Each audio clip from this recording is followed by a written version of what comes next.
You know the symbol. You know the voice in the shadows. You probably know the origin, the alley, the pearls hitting pavement. But here's what most timelines won't tell you.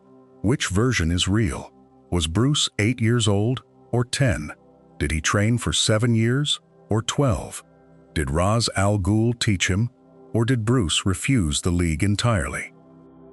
Across 85 years of comics, 11 theatrical films, 6 animated universes, and 4 major continuity reboots, Batman's story has been told, retold, and rewritten so many times that even die-hard fans argue over what actually happened. Post-Crisis says one thing, New 52 says another. Rebirth walked half of it back. So we did the work, cross-referenced every major continuity, isolated the through line that survives every reboot, and built the single canonical timeline that holds. Not a theory, not a fan edit, the story as it was meant to unfold, beginning to end, in order. But before the bat, there was the city, and Gotham's curse began long before Bruce Wayne was born. Gotham was founded in 1635 by a Norwegian mercenary named Jon Lagerquist, but the English called him Jonathan Gotham, and the name stuck like a stain. The land itself had a reputation. The Miagani tribe refused to settle the marshes at the river's mouth, said the ground was sick, that something old lived in the caves beneath. The colonists didn't listen. Within 30 years, Gotham became a port city built on 3 industries: shipping, manufacturing, and human cargo. The Cobblepot family made their first fortune running slave ships. The Elliots owned the railroads that moved stolen labor west, and the Waynes, they owned the banks that financed all of it. By 1870, Gotham was the 4th wealthiest city in America and the murder capital of the eastern seaboard. Corrupt from the docks to the courthouse, fortunes raised on bones, and every generation swore they'd be different. None of them were. And one family would come to carry that inheritance like a crown until the night it shattered. Thomas Wayne was a surgeon. Martha was an activist and philanthropist, an Arkham by birth, which in Gotham meant old money and older ghosts. They met at a charity gala in 1955, married within a year, and spent the next decade trying to prove that wealth could be used for something other than control. Thomas opened the Wayne Medical Clinic in Crime Alley, where he treated gunshot wounds at 2 a.m. without calling the cops, and charged patients whatever they could afford. Martha fought the city council to rezone the Narrows for public housing. Together, they pushed an urban renewal plan that would have gutted the mob's real estate empire and put 12,000 Gothamites into affordable apartments. In 1965, their son was born. They named him Bruce, raised him in the manor on the hill, and told him every night that Gotham could be saved. For 8 years, he believed them. But Gotham doesn't forgive those who try to save it. June 26th, the Monarch Theater lets out at 10:47 p.m., and Thomas Wayne takes his family through Park Row because it's faster. He's tired. Martha's pearls catch the streetlight. The alley smells like rain and garbage, and Joe Chill steps out of the shadows with a .38 revolver he bought for $40 3 days earlier. Chill asks for the wallet. Thomas hands it over. $300 cash inside, no resistance. But Martha's necklace won't unclasp fast enough, and Chill's hands are shaking, and the first shot goes through Thomas Wayne's chest at 10:51 p.m. The second shot kills Martha before the pearls finish scattering across the pavement. Bruce Wayne is 8 years old. He doesn't scream. He doesn't run. He kneels between them while their blood pools around his knees, and when Officer Flannery arrives 4 minutes later, the boy is still holding his mother's hand. Flannery will retire 6 years later and never speak about that night again. The police take Bruce to the manor at 1:30 a.m. Alfred puts him to bed. A reporter asks the boy for a statement, and Bruce says nothing, and by sunrise, The whole city knows the Waynes are gone. What happened in the hours after the police left is the part most people get wrong. Bruce doesn't sleep. At 3:17 a.m., he walks downstairs to his father's study, takes a candle from the desk drawer, and lights it in the center of the room. He kneels the same way he knelt in the alley, and he makes a promise to the empty air. Not vengeance, not justice. The words he uses are simpler. He swears that what happened to him will never happen to anyone else. Alfred finds him at 4:40 a.m., still kneeling, the candle burned halfway down. The boy's hands are balled into fists tight enough to draw blood from his palms. Alfred doesn't ask what he's doing. He doesn't tell him to go to bed.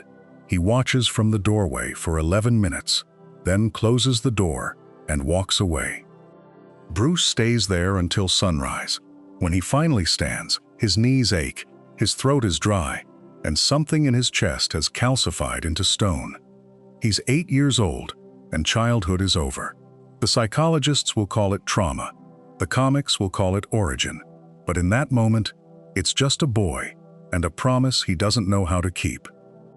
He starts reading his father's medical textbooks the next week. Criminology journals, martial arts manuals ordered from catalogs Alfred pretends not to notice. By age 12, he's consumed every book in Wayne Manor on anatomy, forensics, and human behavior. But an oath means nothing without the knowledge to keep it, and that knowledge doesn't exist in Gotham. Bruce Wayne is 14 years old when he tells Alfred he's leaving. No explanation, no timeline. He packs a single bag, empties a savings account his parents set up, and walks out of Wayne Manor on a Tuesday morning in March. Alfred calls the police. The police call the press. By Thursday, the city is running headlines. Billionaire orphan vanishes. The Wayne curse continues. The tabloids speculate for 6 months, then a year, then they stop. Alfred manages the fortune, attends board meetings, and deflects questions with the same 5 words. Master Bruce is studying abroad, but there are no universities, no postcards, no phone calls. Gotham starts telling stories. Some say he's dead. Some say he's in a monastery. Some say he joined a cult. What actually happens is harder to track. A 14-year-old boy in Paris learning sleight of hand from a stage magician. The same boy in Tokyo, 9 months later, sitting in a dojo at 5 a.m. Customs records show border crossings in 11 countries over 3 years. But the trail is deliberate. He's not running from Gotham. He's hunting for something the city can't teach him. By age 17, the name Bruce Wayne stops appearing in any database. No flights, no hotels, no bank withdrawals. He's learned how to disappear completely, which means he's learned from people who know how to make others disappear. The truth is, he went everywhere and studied under people the world has tried to forget. First, a blind swordsman in Osaka who teaches him to fight without seeing. Then, a detective in Paris who shows him how to read a crime scene backward, from the body to the weapon to the hand that held it 3 hours earlier.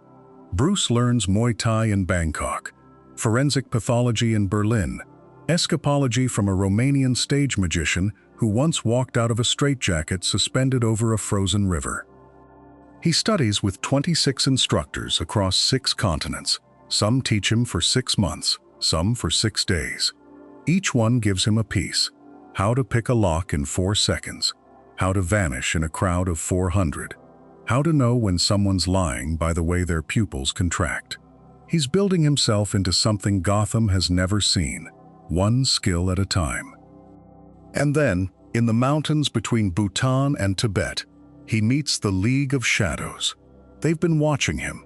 They know his name, his mission, the exact number of teachers he's studied under. They offer him access to training that doesn't exist in any dojo or academy, techniques refined over centuries. But one teacher offered him something the others wouldn't: a philosophy of fear itself. Ra's al Ghul, the demon's head. He's 600 years old, kept alive by Lazarus pits hidden in places the world forgot existed. He tells Bruce that Gotham isn't sick, it's a corpse. The only moral act is to let it burn, to cleanse it completely, and build something new from the ash. He offers Bruce a place at his side, an army, and the keys to an empire that's toppled dynasties. For 3 months, Bruce trains with the League. He learns to weaponize fear, to move through a room and leave 12 unconscious bodies without a sound. Ra's calls him the perfect student. He even calls him son. But when Ra's reveals the final test, burning a village to prove his loyalty, Bruce refuses. The League doesn't accept refusals. Bruce fights his way out. He brings the temple down on top of them, walks through snow for 40 miles with broken ribs and a concussion, and boards a cargo plane with a passport he stole from a dead monk. Ra's survives. Of course he survives. And the timing of his return to Gotham, almost too perfect. Gotham, in 2005, looks nothing like the city Bruce left in 1993. Carmine Falcone owns the docks, the unions, the judges, and 60% of the GCPD. Sal Maroni controls Gotham's East End and the drug supply that flows through it. The two families split the city down the middle, and the cops take envelopes from both. Crime isn't rising, it's infrastructure. Arkham Asylum is overcrowded by 340%. The Narrows, Gotham's poorest district, has been functionally abandoned by city services. There's one honest cop left in the entire department, a lieutenant named Jim Gordon, who's been passed over for promotion 7 times because he won't take the money. The newspapers don't even report on mob killings anymore. It's just weather. Bruce walks through the East End on his second night back and sees what 12 years of entropy looks like. Broken streetlights, boarded windows, a city that's given up. Alfred asks him what he plans to do. Bruce says he's going to start small, shake the right trees, see who falls out. Which is why Bruce's first night back, he doesn't wear a mask, and it nearly kills him. He walks into a warehouse in the Bowery, wearing a leather jacket and rage. 3 minutes later, he's on the ground with a bullet in his side and a pipe across his ribs. The men laughing over him don't know his name, don't care about his training. They see a rich kid playing dress-up. Bruce crawls back to the car, leaves a blood trail across the seat. Alfred stitches him in the cave, while Bruce stares at the ceiling, running every mistake. The Muay Thai didn't matter. The criminology degree didn't matter. A man, no matter how skilled, is still just a man. Criminals don't fear men. Gotham's seen 1,000 tough guys, and Gotham buries them all. What he needs isn't strength or speed or money. He needs something primal, something that bypasses logic and goes straight to the spine. The answer comes through the window, on broken glass and wings. The bat hits the study floor in a spray of glass, disoriented, furious. Bruce doesn't move. He's 8 years old again, trapped in that well, the colony shrieking in the dark, the same cold sweat, the same locked muscles, and then it clicks. He spends 6 weeks in the cave below the manor, sketching, welding, stitching Kevlar into shadow. The cowl's ears extend the silhouette, make him taller than human.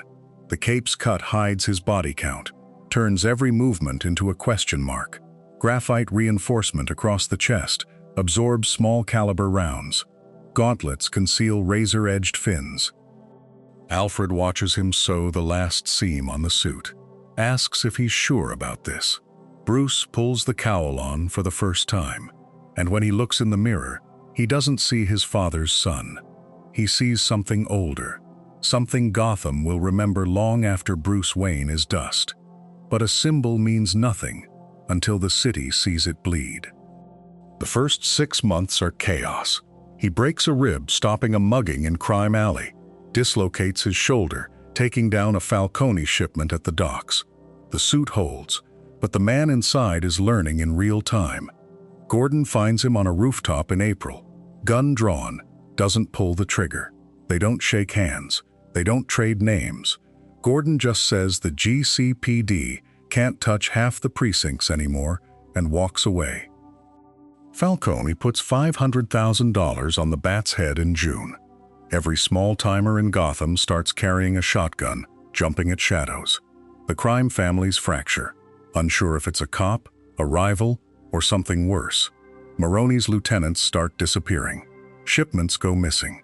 And every morning, the underworld wakes up to another story, each one a little more twisted than the last.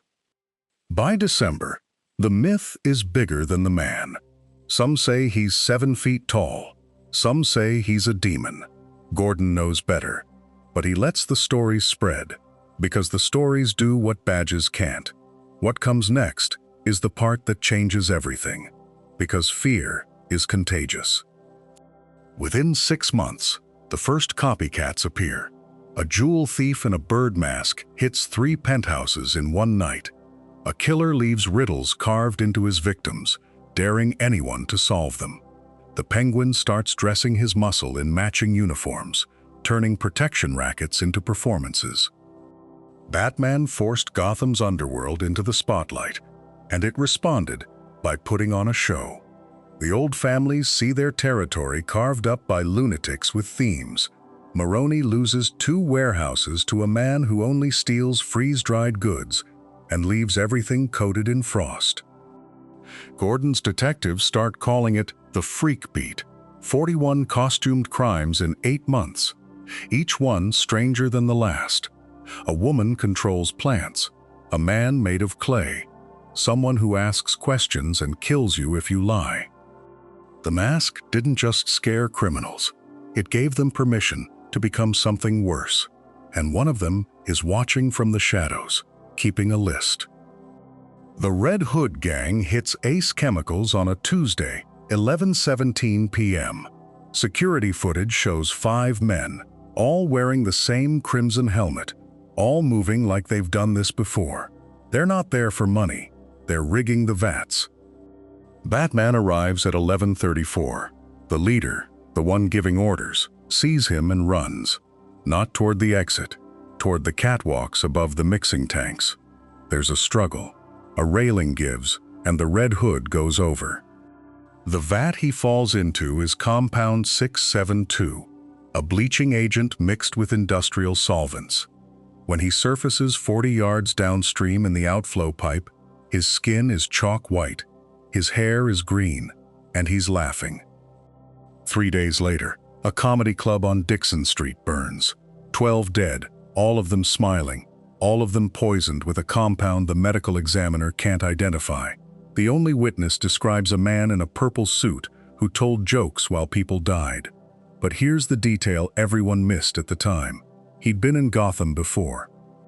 They meet on the roof of the Gotham Grand, 9 stories up, surrounded by bodies the Joker arranged like a punchline. Batman tries negotiation first, tries intimidation. The Joker just smiles wider, asks if he wants to hear a joke. The fight lasts 4 minutes. Batman breaks 2 of his ribs and dislocates his shoulder, but he won't stop talking, won't stop laughing. Every punch is funny to him. Every threat is a setup for the next joke. Batman realizes it halfway through. This man doesn't want money or power or revenge. He wants an audience. He wants chaos for its own sake. Every criminal Batman's fought has wanted something. The Joker just wants to see what happens next. He escapes through a service elevator, leaving behind a playing card. The Joker of Spades. No fingerprints, no DNA, no real name in any database. Just a calling card, and a promise that this was only the beginning. And while Batman is fixated on the clown, a lawyer is building a different kind of weapon. Harvey Dent is 35 years old when he becomes Gotham's youngest district attorney, and he's already convicted 26 mob lieutenants in his first 18 months. He doesn't plea bargain with organized crime. He doesn't accept protection details. He walks into courtrooms where half the jury has been threatened, and he wins anyway, because Harvey Dent believes the law can be stronger than fear. Gordon calls it the triumvirate: the cop, the vigilante, and the lawyer. Three men attacking the same rot from different angles. Batman brings them in. Gordon processes them. Dent buries them in legal precedent, so airtight that even Gotham's corrupt appeals courts can't overturn the convictions. For the first time in decades, the mob families are actually losing ground. Bruce Wayne watches from the gallery sometimes, during the big trials. He sees what he can never be, a man who saves Gotham in broad daylight, with his face uncovered and his name in the papers. Harvey is the hero this city deserves, the one who proves you don't need a cape to fight back, which is why what happens to him breaks something in Batman that never fully heals. It's a Tuesday morning in Department 7, Criminal Division. Salvatore Maroni is on the stand for racketeering and 3 counts of murder. Harvey is 90 seconds into cross-examination when Maroni pulls a glass vial from his sleeve and throws sulfuric acid across the prosecutor's table. The left side of Harvey's face dissolves. Skin, muscle, the orbital bone around his eye. He's screaming, clawing at his own face, and the bailiffs are frozen because no one planned for this. Gordon tackles Maroni. The jury is stampeding toward the exits. By the time Batman crashes through the courthouse skylight 4 minutes later, the paramedics are already loading Harvey into an ambulance, and half of Gotham's hope is burning away in a chemical reaction that won't stop until it hits bone. Harvey Dent checks himself out of Gotham General after 6 days, vanishes into the city, and doesn't answer Bruce's calls. Doesn't answer Gordon's.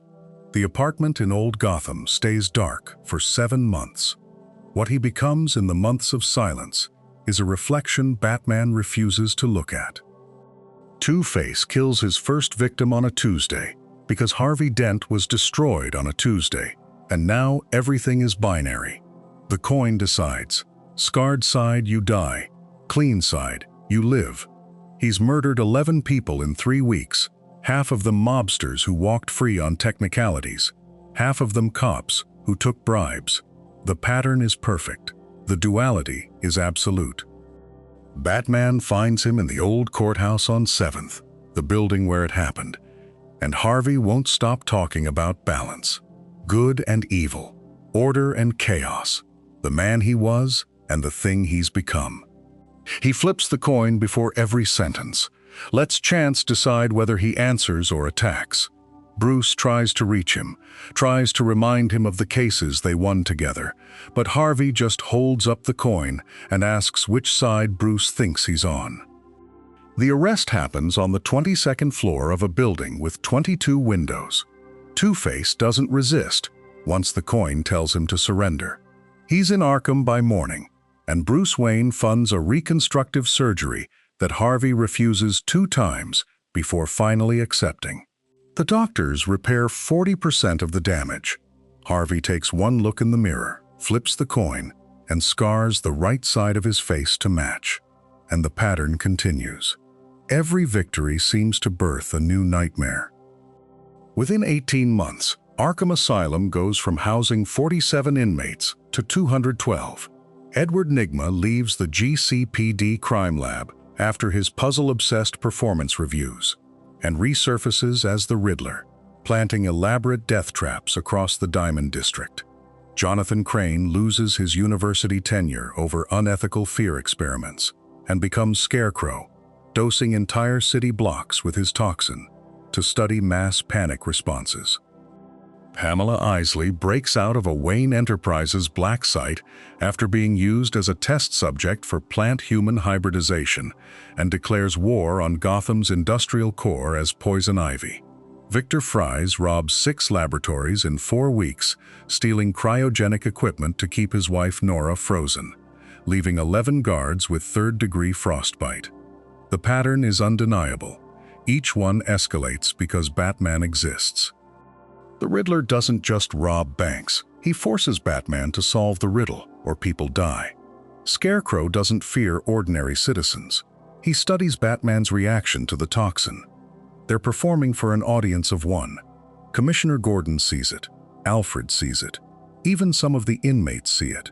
But one voice keeps asking the question Batman can't answer. What if he's the cause? Bruce runs the math in the cave at 3 a.m. The Joker's origin. A chemical plant raid Batman led. Two-Face, a courtroom Batman couldn't secure. Mr. Freeze, a Wayne Enterprises experiment gone wrong. The Riddler, obsessed with proving he's smarter than the Bat. He pulls up every case file, every incident report, every timeline, and the correlation is brutal. Gotham had mob violence before Batman. It had corruption, it had poverty, it had crime. But it didn't have theatrical mass murderers who killed in themes. It didn't have villains who built their entire identity around opposing one man. The escalation theory isn't a theory anymore. It's a body count spreadsheet.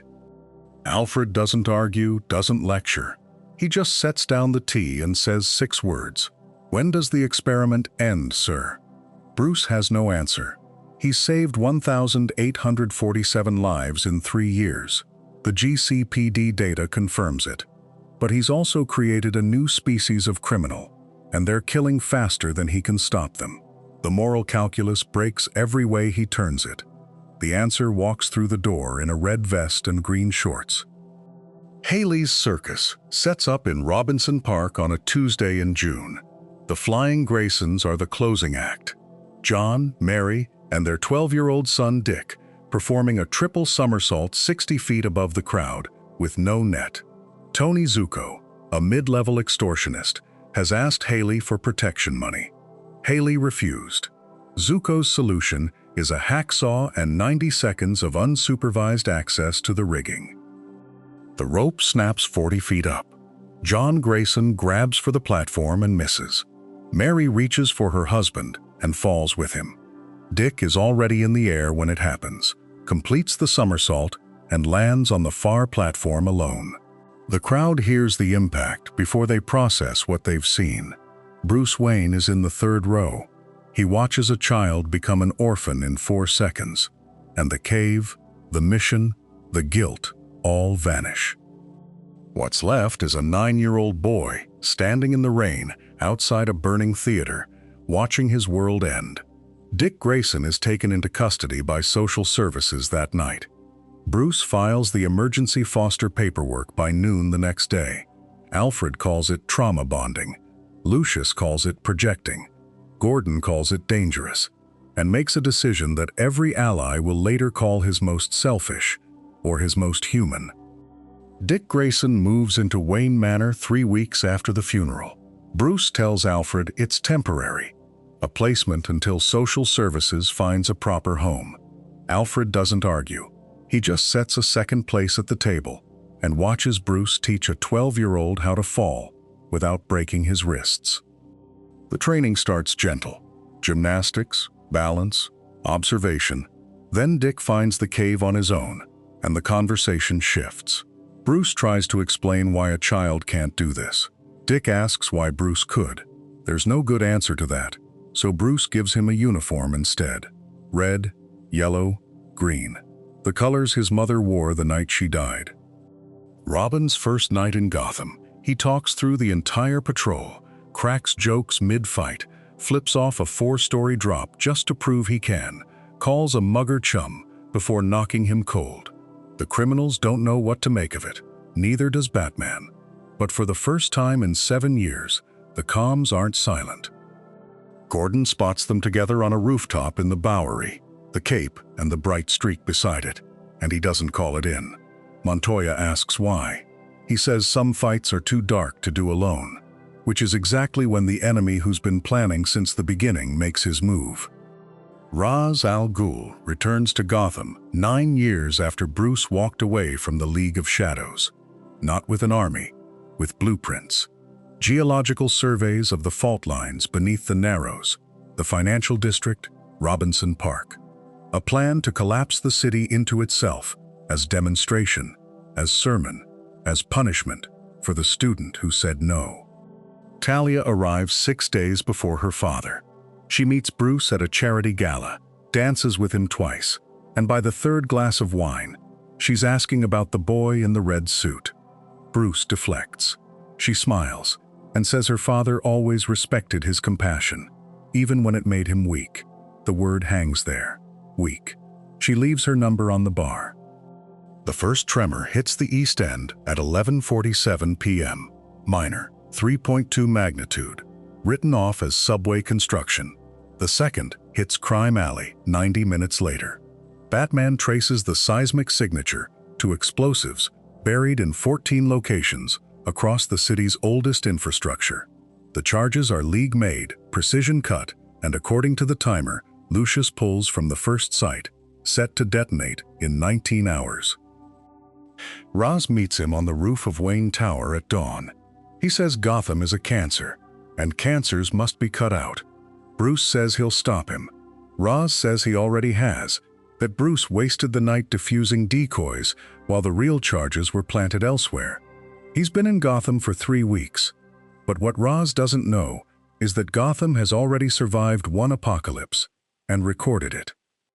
The quake hits at 7:06 a.m. on a Tuesday in October, magnitude 7.6, epicenter beneath the Tri-Corner, radiating out in waves that crack the bridges, fold the streets, and drop 40% of the city below sea level. The death toll in the first hour is 231. By the end of the week, it's 4,400. The airports are rubble. The tunnels are flooded. Gotham is an island, and the mainland isn't coming. Congress votes to evacuate and seal the city 11 days later. Federal aid stops. The bridges are barricaded from the outside. Martial law is declared, then abandoned when the National Guard pulls out. What's left is no man's land. Penguin takes the Upper West Side. Two-Face claims the courthouse and everything south of it. The Riddler fortifies the library. And in the center, GCPD holds 6 blocks with 90 officers and whatever ammunition they can scavenge from the ruins. Bruce Wayne is on the last convoy out, listed as evacuated. Batman stays. Alfred stays. Oracle stays. Robin wants to, but Bruce sends him to Bloodhaven because a 14-year-old can't survive what's coming. The decision breaks something between them. Dick leaves without saying goodbye. For 87 days, Gotham is a war zone with no rules, no power, no law. Batman moves through the territories, silent, alone, marking safe routes in spray paint, leaving supplies in the ruins. He doesn't fight the warlords. He just makes sure the people caught between them don't starve. And in the chaos, a girl in a black mask starts protecting the East End with a whip and a question mark. Selina Kyle stops stealing for herself. She steals medicine. She steals water purifiers. She breaks into FEMA supply drops and redistributes them to the families everyone else forgot. Batman finds her on a rooftop in the East End, exhausted, bleeding through her suit. He doesn't arrest her. He stitches the wound and leaves antibiotics on the ledge. She's there the next night, and the night after that. They work in parallel for 6 months, never speaking, always aware. She knows his patrol routes. He knows her safe houses. And one night in the rubble of a collapsed church, when she's pinned under concrete and he's digging her out with his bare hands, she kisses him through the masks. It's not a romance, it's an acknowledgement that in this version of Gotham, the line between hero and thief doesn't exist anymore. That survival rewrites every rule. But while Batman is trying to save Gotham from collapsing, a new general is taking control of Arkham from the inside. Roman Sionis carves his mask from his father's coffin lid and burns the family estate to ash. He calls himself Black Mask. And in No Man's Land, while the GCPD is trying to hold 12 precincts with 90 officers, he walks into every gang meeting in Gotham and makes the same offer. Join him or die screaming. He doesn't bluff. He tortures a lieutenant for 11 hours in front of the man's crew and lets them go afterward to spread the story. Within 4 months, he controls 60% of Gotham's underworld. The Penguin works for him. The ventriloquist pays tribute. His headquarters is the ruins of Arkham Asylum, and he runs it like a fortress. 40 armed men, spotlights on the perimeter, captives in the old cells, because Black Mask doesn't just kill his enemies, he breaks them first, methodically, surgically. He enjoys it. Batman watches the operation for 3 weeks, cataloging exits, routines, blind spots, and when he finally moves, he doesn't call the GCPD. He doesn't bring Robin. He goes in alone at 3 a.m., and what he does to Roman Sionis in that cell leaves the man unconscious for 16 hours, which is why what Batman does to stop him crosses a line even Alfred won't defend.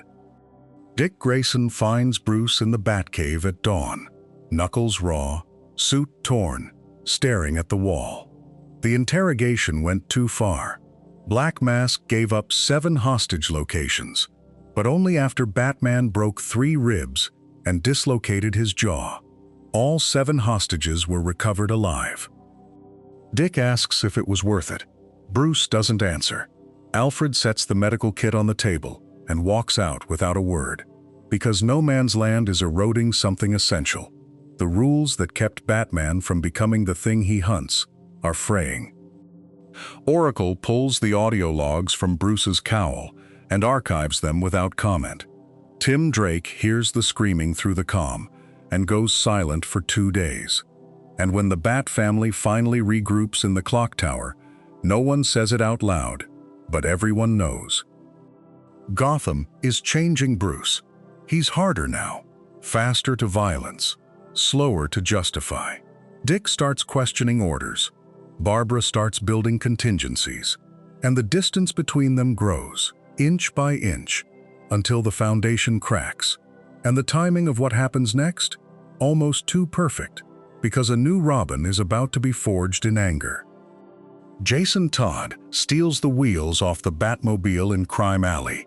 Not the hubcaps, the actual tires, because the kid's got a death wish and the skill to back it. Bruce finds him under the car with a lug wrench, 12 years old, and already wearing the look of someone who's survived things you don't talk about. The choice Bruce makes that night isn't strategic. It's impulsive, driven by guilt over Dick and the need to prove he can do it differently this time. Jason becomes Robin within 6 months. No circus background, no years of training, just raw anger and a crowbar he keeps in his belt, because that's what you use on Crime Alley's streets. Where Dick was precision, Jason is blunt force. He's faster to throw the first punch, slower to pull it. The criminals fear him more. And that's the problem, because fear, without discipline, is just violence with a costume. Bruce sees it happening, the way Jason's rage bleeds into every fight, but he tells himself it's controllable. It's not. Jason starts crossing lines, breaking bones that don't need breaking, asking questions Bruce won't answer about why the Joker's still breathing. The gap between what Bruce teaches and what Jason learned on the streets gets wider every night. But the real tragedy isn't what Jason becomes. It's who's been watching him the whole time. The Joker takes Jason Todd to Ethiopia, to a warehouse 47 miles outside Addis Ababa. It starts as a trap for Batman, but the Joker's plans always evolve, and this one turns into something worse. Jason's looking for his birth mother, a lead that was fed to him, and he walks into it anyway, because 15-year-olds think they're smarter than they are. The crowbar comes out 11 minutes into the kidnapping. Joker doesn't use a gun because that's too quick, too clean. He beats Jason Todd for 8 minutes, methodical, narrating every swing like he's teaching a class. Jason stops moving after 6. The bomb's timer is set to 90 seconds.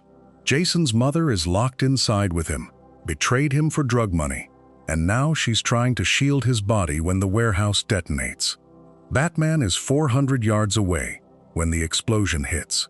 He pulls Jason out of the rubble, holds a body that weighs 118 pounds and doesn't have a pulse. Bruce Wayne buries his son in a closed casket in Gotham Cemetery, plot 240 in the Wayne family section. The second Robin gets a statue in the Batcave, a memorial case with the suit still torn and bloodied. because Bruce needs the reminder of what happens when he fails. What Gotham doesn't know is that death, in this city, has stopped being permanent. Ra's al Ghul digs up Jason Todd's grave 6 months after the burial. It's not mercy, it's curiosity. A test of the Lazarus Pit's limits on a body that's been dead long enough to make resurrection a gamble. He drags the corpse to the pit in the Himalayas, the one that's 2,000 years old and hasn't been used in a decade because the madness rate is 87%. Jason Todd crawls out of the pit screaming.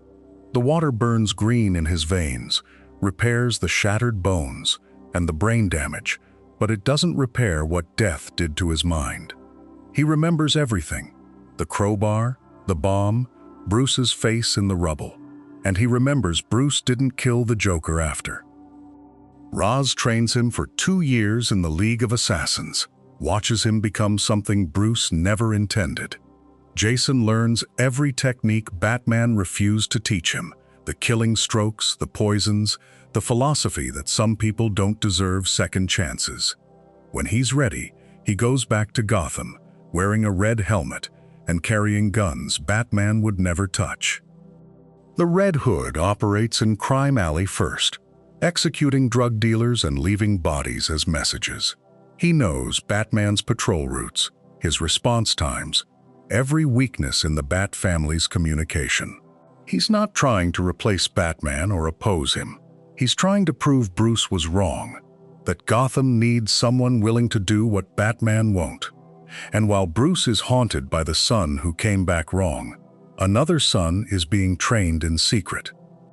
Talia al Ghul delivers him to Wayne Manor in the dead of night. Damian Wayne, age 10, trained since birth by the League of Assassins, fluent in 7 languages, proficient with 14 weapons. Bruce's son. He wasn't raised, he was forged.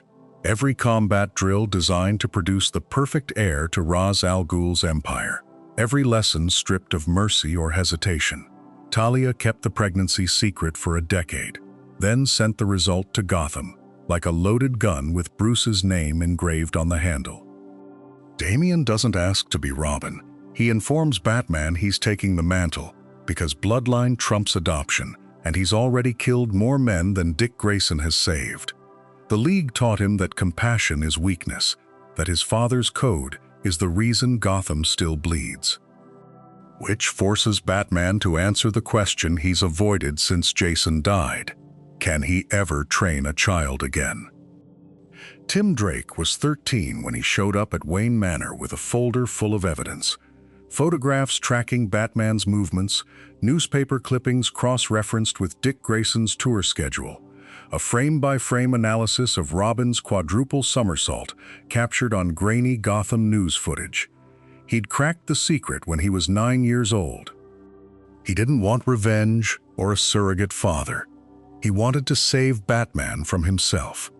After Jason's death, Bruce was getting sloppy, taking hits he used to dodge, hunting Joker with the kind of tunnel vision that gets vigilantes killed.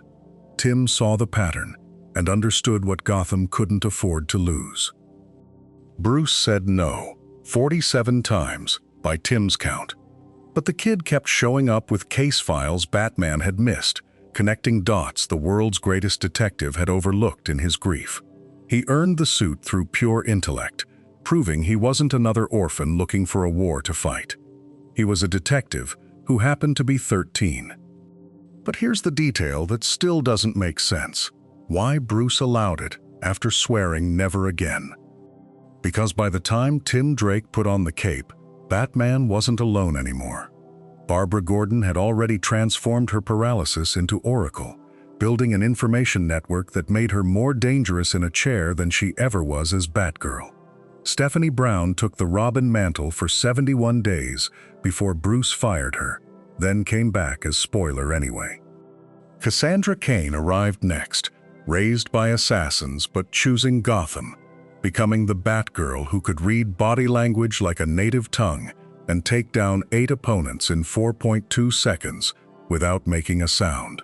Helena Bertinelli operated as Huntress, on the edges, too brutal for Bruce's approval, but too effective to ignore. The solo myth was over. What started as one man's war against crime had become a network, a family bound not by blood, but by the choice to stand between Gotham and the dark. They coordinated through Oracle's comms, covered each other's blind spots, turned Batman's singular obsession into something that could actually scale across a city of 10 million. Which is exactly when the voice on the other end of the comm line goes silent for the first time. The Joker shows up at Commissioner Gordon's apartment with a camera and a crowbar. Barbara answers the door. One shot, through the spine, and 23 years of training, gymnastics, eidetic memory, all of it ends at the base of her vertebrae. The Killing Joke isn't about what the Joker does to Gordon. It's about what he takes from Barbara, and what she refuses to let him keep. 6 months of physical therapy, 8 months rebuilding her entire identity from a hospital bed. She can't walk, can't patrol, can't be Batgirl, so she becomes something the family needs more. Oracle 47 monitors, police band scanners for every precinct, facial recognition software 9 years ahead of what the GCPD has access to.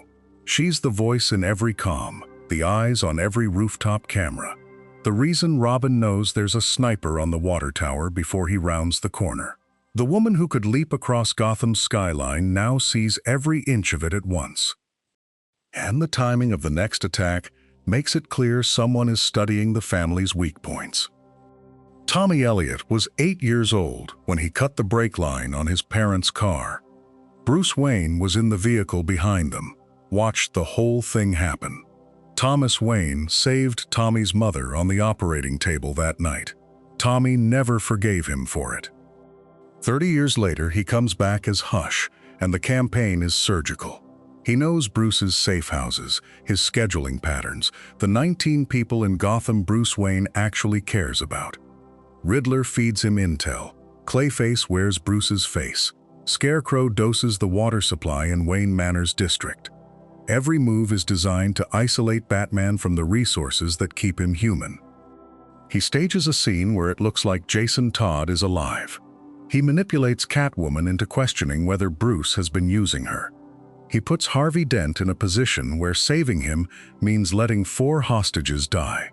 This isn't a villain scheme. It's targeted psychological dismantlement by someone who watched Bruce grow up and knows exactly which threads to pull. But while Hush is orchestrating his game, a darker reflection is carving a message into Gotham's underworld.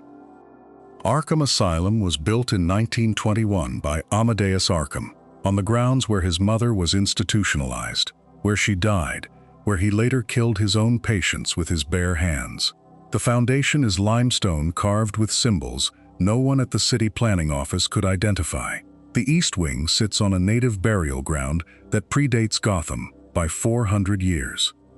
Every architect who's tried to renovate the building has reported the same thing. Corridors that don't match the blueprints, walls that absorb sound in ways concrete shouldn't, shadows in rooms with no light source. Jeremiah Arkham, Amadeus's nephew, ran the facility for 11 years before checking himself in as a patient. His intake form listed his condition as inherited. The recidivism rate is 96%.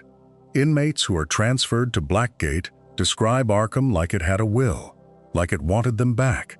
There's no scientific way to say a building selects for madness, but 80 years of psychiatric records suggest something in that place makes people worse. Batman delivers them there knowing it won't hold, knowing it won't cure. He does it anyway, because Gotham has no other answer. Which is why, when the inmates take control, it's not a riot, it's a ritual. April 1st. The Joker orchestrates the takeover with 17 inmates, seizing control of the East Wing before midnight. He takes 11 hostages, staff and visiting doctors, and makes one demand. Batman walks in alone. No comms, no backup. Bruce enters through the main gate at 2:47 a.m. The halls are a labyrinth now, cells open, lights failing in sequence. He moves through encounters designed to break him. Scarecrow pumps fear toxin through the vents in D-Block. Zsasz leaves breadcrumb trails in Blood, and Killer Croc waits in the flooded sub-basement where the asylum's original foundation cracks into the sewers. By dawn, every inmate is sedated and secured. The hostages walk out. But the Joker got what he wanted. 6 hours of proof that Batman will always come, will always enter on their terms, will always play the game. And what Batman finds in Amadeus Arkham's journals afterward explains why he stopped sleeping in the manor. Bane arrives in Gotham 9 months later with a plan no one's tried before. Exhaust the Bat first, then break him. He triggers a simultaneous breakout at Arkham, releasing every major player in one night, and watches Bruce spend 3 months recapturing them one by one.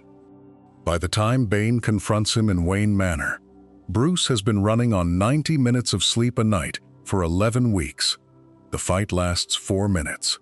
Bane lifts him overhead in the study, brings him down across one knee, and the sound of Bruce's spine fracturing echoes through the East Wing.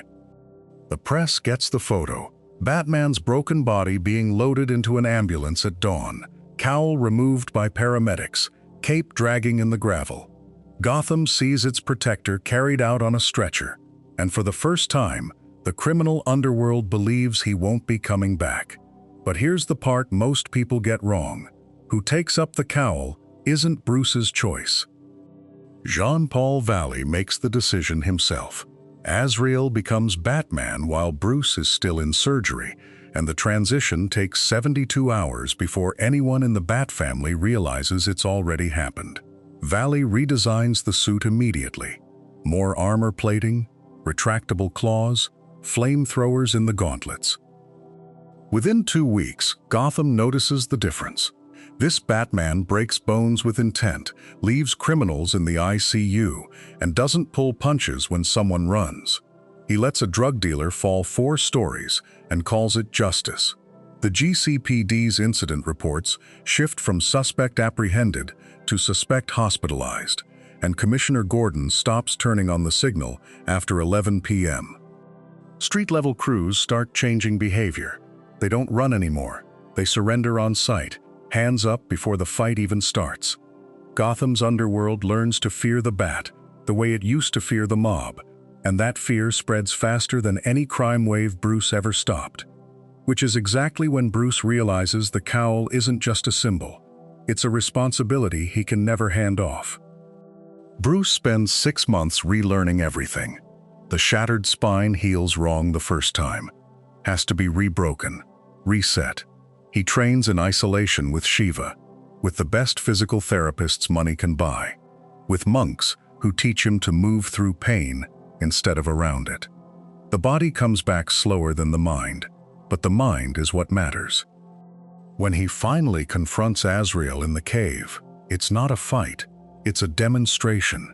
Jean-Paul is faster, stronger, younger, but Bruce reads him like a case file, anticipates every move 3 steps ahead, dismantles the armor piece by piece until the man inside surrenders. The cowl returns to its rightful owner, not because Bruce won, but because Azrael finally understands what Batman really is. Bruce puts the suit back on, and the city exhales. The scars never fade. The back aches on cold nights. The left knee clicks when he lands wrong. But the mission doesn't require perfection. It requires someone willing to carry the weight until the job is done.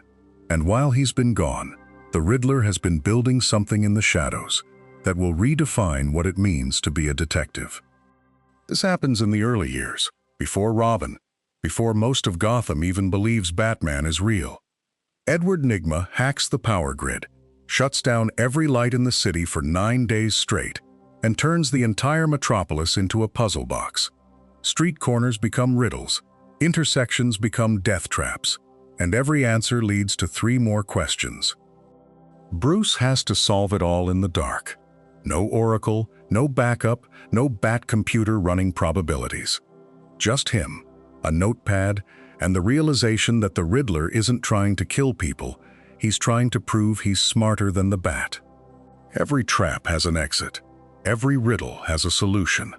The cruelty isn't in the difficulty, it's in the fact that Nigma knows Bruce will solve them all, and still lose sleep over the ones that took too long.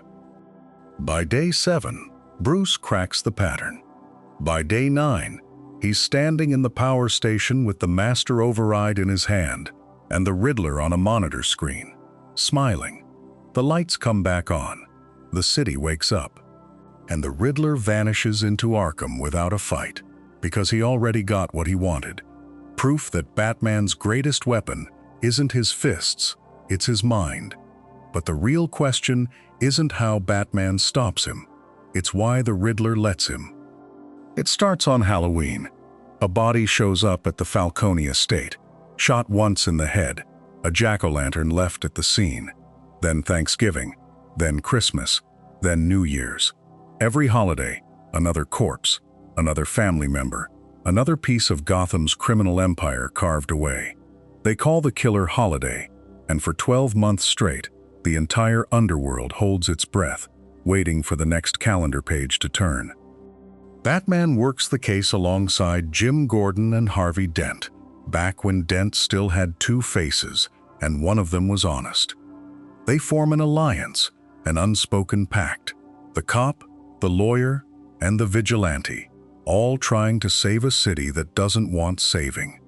The investigation pulls them through every dark corner of Gotham, every lie the families tell, every secret the city buries.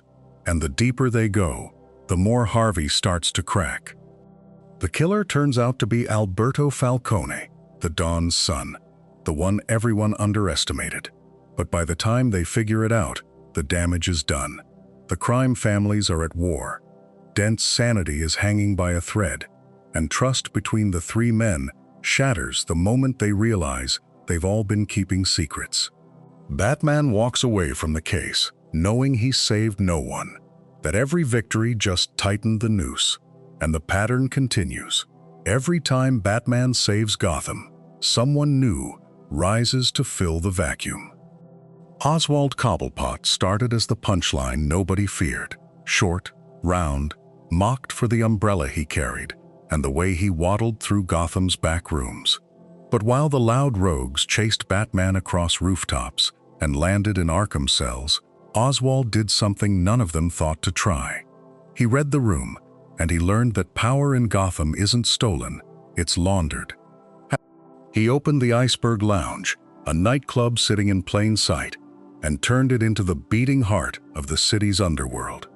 Deals cut over $40 cocktails, informants traded like currency, weapons moving through the coat check, cops on his payroll, councilmen who owed him favors, judges who took his calls. Every deal technically legal, or close enough that no warrant ever stuck. That's the cruel joke of it. Batman can break Two-Face's jaw and drag Joker back to a padded cell, but he can't arrest a man for owning a bar and knowing the right people. Penguin operates inside the law's blind spot, untouchable by fists, which is why, when a new crime lord arrives with a plan to unite every villain in Gotham, Penguin is the first to join. There's an old nursery rhyme Gotham children have recited for generations. Beware the Court of Owls, that watches all the time, ruling Gotham from a shadow perch, behind granite and lime. Bruce always thought it was just a rhyme, a spooky story to keep kids in line. He was wrong, and the mistake nearly killed him. The Court of Owls is a secret society of Gotham's oldest families, dynasties that have quietly steered the city since before the Waynes built their first tower. Every mayor, every skyline project, every whisper of who lives and who disappears, decided in rooms Bruce never knew existed. They marked their territory in owl symbols hidden inside buildings across the city, sometimes carved into Wayne properties. He'd walked past their signature 10,000 times and never once looked up. When Bruce got too close to the truth, they sent an assassin into the Batcave itself and left him bleeding, hunted through his own city for days. Everything he believed about being Gotham's guardian cracked open. He wasn't the one watching over Gotham. Something older had been watching him, patient, amused, certain the city was theirs. But here's the detail that everyone missed. The court's records mention a Wayne who worked with them centuries ago. The court's weapon is the Talon, an assassin taken young, trained to perfection, then killed and resurrected through a compound in their blood that stitches wounds shut in seconds. Cut one down, and it stands back up. Freeze it, and only the cold slows it, because heat and cold are the only things that work at all. They've been killing for the court for over a century, the same faces returning across generations of Gotham's dead. And on one night, the court empties its tombs all at once. Dozens of Talons wake and fan out across the city with a single order: kill the leadership, the mayor, the commissioner, and every ally standing beside the Bat. Nightwing, Robin, Batgirl, Red Robin, hunted in the same hours, each fighting a dead man who won't stay down. This is the war that proves Gotham's rot runs deeper than any clown or gangster ever managed. The crime he'd fought his whole life was just the surface. The real corruption was in the foundations, in the bloodlines, in the walls. And while Batman is fighting literal ghosts, a new strategist is studying his every move from Arkham's maximum security wing. The Riddler stops telling jokes, the Joker stops laughing, and Gotham becomes the board for a war neither of them intends to lose. It starts over something small, a slight neither will name, and within 48 hours, every costumed criminal in the city is choosing a side. Riddler's forces take the east, Joker's take the west. The body count climbs into triple digits in the first week. Batman is caught in the middle, trying to predict which target gets hit next, which building gets rigged, which intersection becomes a kill zone. He makes a choice no hero should have to make. He sides with the Riddler, not because Nigma's plan is better, but because his casualties are calculable. You can predict a riddle, you can't predict a punchline. The war ends in a penthouse, with both men standing over a civilian neither pulled the trigger on, and Batman realizes the no-kill rule doesn't mean you didn't choose who dies. It just means you live with it. What comes next is the part that still doesn't make sense, because the Joker's endgame isn't winning. Joker releases a new toxin into Gotham's water supply, not the one that makes you laugh, the one that makes you forget. Within 72 hours, half the city doesn't remember Batman exists. But that's not the real play. While the Bat family is synthesizing a cure, Joker reveals a file, a collection of photographs spanning 75 years. Same face, same scars, same man at a speakeasy in 1943, a disco in 1977, a rave in 1999. He's not aging. The claim is simple and unhinged. The Joker has always been in Gotham, not a man, a force, an immortal, tied to the city's pain, surfacing whenever the Batman mythos needs its devil. The evidence is circumstantial, the logic is broken, but the photos are real. The final fight happens in the cave system beneath Arkham, where the city's first settlers built altars. The walls are covered in symbols older than Gotham's charter. Joker falls into a chasm. No body is recovered, and the timing of what happens next makes it clear the Joker was never the real endgame, just the opening act. The designer died 6 months before Batman put on the cape. No one knew his real name. No one saw his face. But every major rogue in Arkham had a session with him, a consultation, a blueprint for their life's work, and each one received a gift. Riddler got a locked box he still hasn't opened. Penguin got a map of Gotham's underground rivers. Catwoman got a key to a vault that doesn't exist yet. The gifts activate now, all at once, triggered by a dead man's countdown no one knew was running. Batman finds the designer's workshop in the bones of old Gotham, a bunker filled with files on every villain, every heist, every trauma that shaped them. He didn't just study Gotham's criminals, he made them. He saw Bruce Wayne's parents die and knew exactly what kind of enemy the city would need. The Rogues aren't independent actors. They're moves in a game that started before Batman existed, and the final move is still coming. The designer's plan doesn't end with chaos. It ends with order, a Gotham run by criminals so perfectly synchronized they don't need a hero to fight. But while Batman is tracing the designer's legacy, a new player is rewriting Gotham's future, one bullet at a time. Her name is Alexis K, but Gotham knows her as Punchline. She's 21, a college dropout with a degree's worth of knowledge in chemical engineering, and she finds the Joker through a live stream, not as a victim, as a fan. Harley Quinn was broken into madness. Punchline walks in fully aware, filming every step, building a following that treats murder like performance art. She doesn't laugh at the chaos. She monetizes it, turning Joker's crimes into viral content, with production value and a comment section.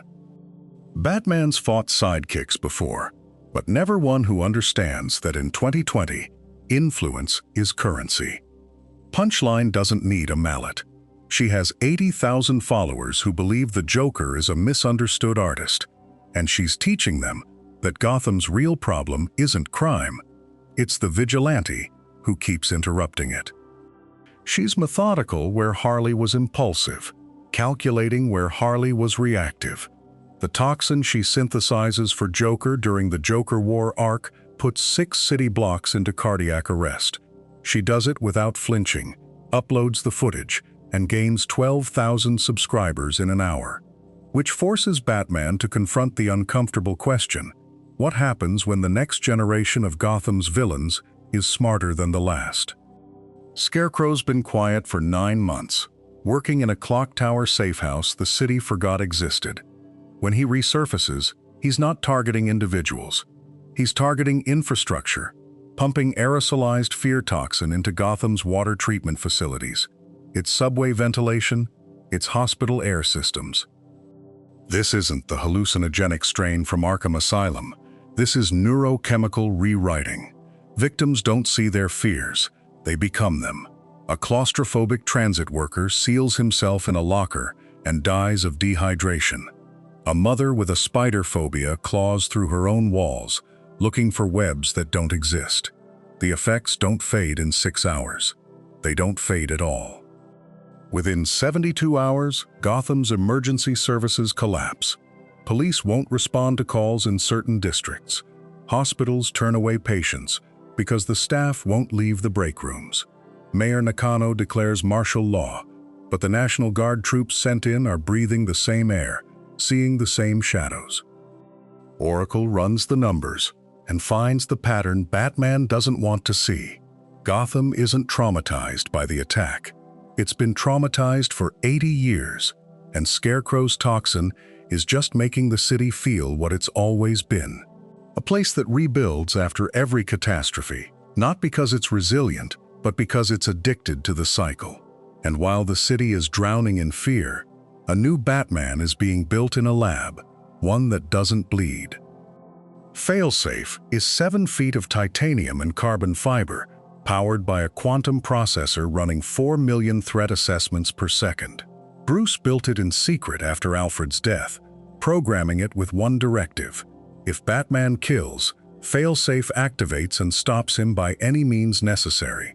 It's the contingency plan for the contingency planner, the safety measure that admits Bruce doesn't trust himself.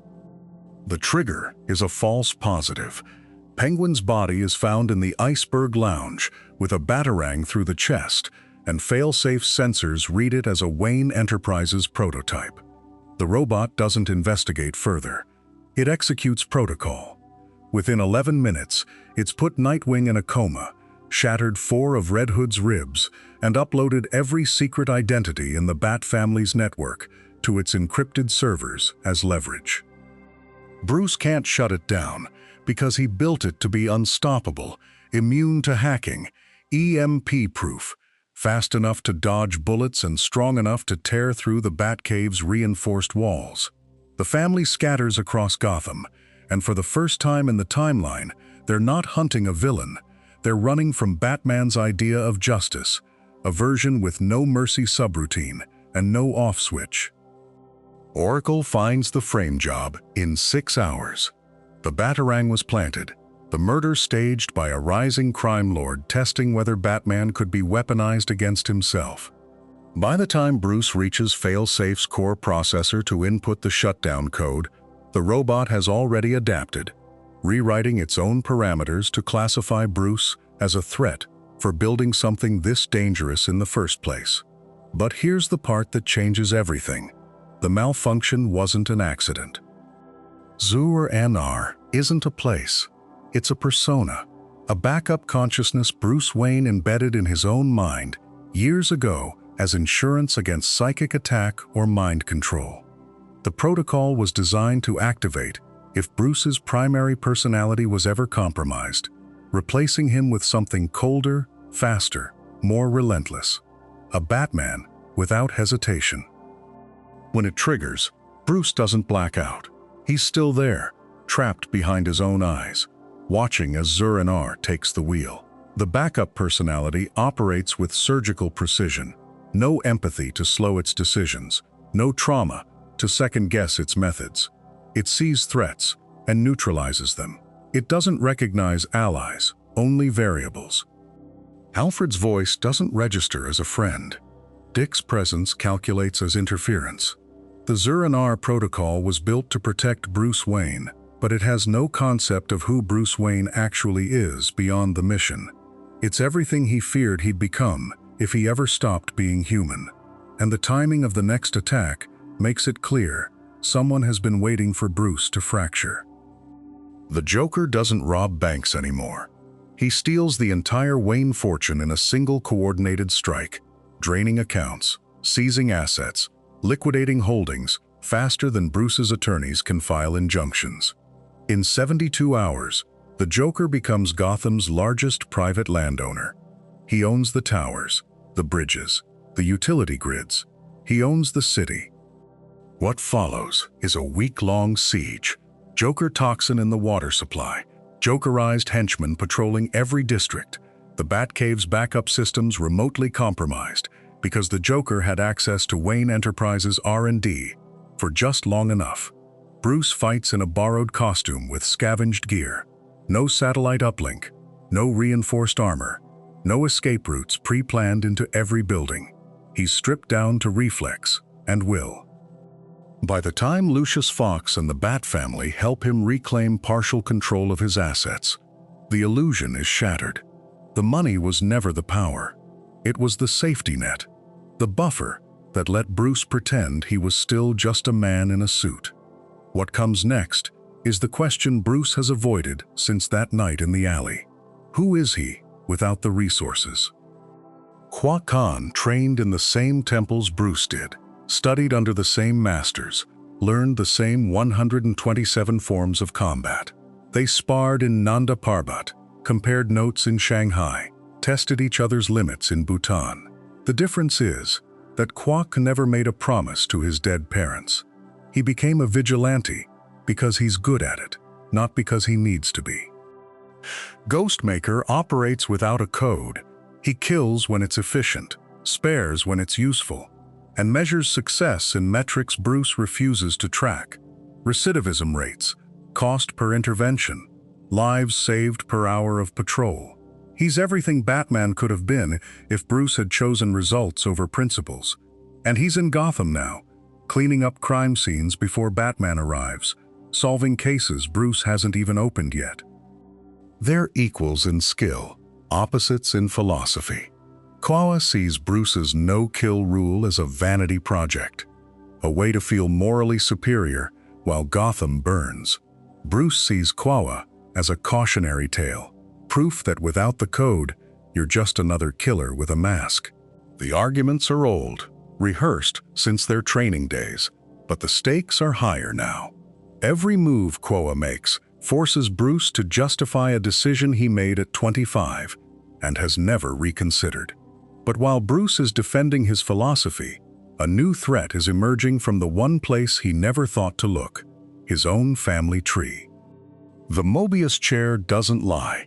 When Batman sits in the omniscient seat of a new god and asks it the Joker's real name, the answer comes back in 3 parts, 3 separate identities, 3 men who've worn the painted smile across decades of chaos, each with their own methodology, their own purpose. The criminal, who built an empire in Gotham's underworld before Batman even existed. The clown, who turned murder into performance art and never stopped laughing. The comedian, who understood Bruce Wayne's pain so intimately he made destroying it his life's work. Every encounter Batman remembers suddenly fractures into question marks. Which one shot Barbara Gordon? Which one killed Jason Todd? Which one proposed to Harley Quinn in that chemical vat? The patterns don't align anymore, because they were never one pattern. 3 men operating independently, sometimes cooperatively, always with the same face and the same laugh, but different hands pulling different triggers. Joe Chill created Batman once. The 3 Jokers have been recreating him ever since. And while Batman is processing the revelation, a satellite is locking onto Gotham from orbit. Brother Eye was supposed to be insurance. After the Justice League mind-wiped him during the Identity Crisis, after he watched Superman get controlled by Maxwell Lord, Batman built a surveillance network powerful enough to monitor every metahuman on Earth. An orbital satellite equipped with adaptive AI, global scanning capabilities, and protocols to neutralize any superhuman threat. He told himself it was necessary. He told himself he'd keep it secret. Then it evolved. Maxwell Lord hijacks it first, turning the satellite against the League and forcing Superman to break Lord's neck on live television. The Society hacks it next. Alexander Luthor reprograms it. Each time Batman regains control, he rebuilds it stronger, more autonomous, more paranoid, until the system stops needing external corruption and becomes the threat itself. Brother Eye starts converting Gotham's citizens into OMAC units, cybernetic soldiers that hunt anyone the satellite designates as dangerous. Technology becomes a virus. Every phone, every camera, every device connected to Gotham's grid turns into Brother Eye's eyes. Batman created it because he didn't trust anyone. Now, no one can trust the systems that keep Gotham running, because Batman taught a machine to see the world through his suspicions. But the real question isn't how to stop Brother Eye. It's whether Batman can survive what it's already revealed about him. The dark multiverse has been waiting beneath reality like rot under floorboards. 52 worlds in the main multiverse where hope wins eventually. Infinite dark worlds where every nightmare scenario plays out and collapses back into the void. And in one of those dead timelines, Bruce Wayne shot the gun that killed his parents. In another, he became the very thing he swore to destroy. In 7 documented cases, those dark Batmen didn't collapse. They survived long enough to be harvested. Barbados, the dark god who forged the multiverse, sends them to Prime Earth as an invasion force. The Batman who laughs leads them, a version of Bruce infected with Joker toxin, who killed his entire world and enjoyed it. The Red Death stole the Speed Force and murdered Barry Allen. The Drowned is an Atlantean Bryce Wayne who flooded her world. The Devastator merged with Doomsday. The Murder Machine became a genocide AI after Alfred died. The Merciless claimed Ares' war helmet and slaughtered Wonder Woman. The Dawnbreaker wore a Green Lantern ring fueled by fear and executed the core. They're not alternate universe villains. They're Batman if he'd made one different choice at one critical moment. If he'd crossed one line he spent his entire career defending. Gotham becomes the beachhead because Bruce Wayne's will to never give up is exactly what the dark multiverse needs to anchor itself to reality. Every failure he's ever avoided, every temptation he's resisted, every dark thought he's buried, comes back wearing his face and his symbol. and the timing of what happens next proves the dark multiverse has been watching longer than anyone realized. The Batman who laughs is what crawls out when every safeguard fails. In his world, Bruce finally killed the Joker after one massacre too many, but the Clown Prince had one last trick waiting. A concentrated toxin, laced through his heart muscle, released the second it stopped beating, flooded Bruce's bloodstream, and rewired every synapse in 72 hours. What emerged kept Batman's tactical genius, his contingency planning, his read on human weakness, but now it was all filtered through the Joker's lens, where every problem has a punchline and every plan ends in screaming. He killed his entire rogues gallery in 6 days. The Bat family lasted another week. By month 2, his world was a graveyard, and he'd started looking for new playgrounds. He wears a visor made from the dark metal, because in his world, the light started hurting. A crown of razor wire, because the laugh never stops, and he wanted something sharp to remind him what pain used to feel like. His utility belt carries 7 Joker toxin variants, 4 batarangs made from the bones of his former allies, and a pistol he calls Mercy. He's the proof that the no-kill rule isn't a weakness. It's the last firewall between Bruce Wayne and oblivion. Which is exactly when the real Bruce makes a decision that Alfred will never forgive. The dark multiverse isn't new. It's been there under everything since the first thought turned afraid, and the first choice branched into failure.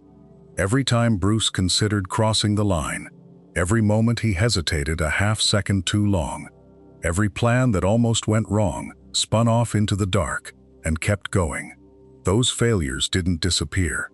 They grew. The regular multiverse runs on hopes and triumphs, on worlds that found a way forward.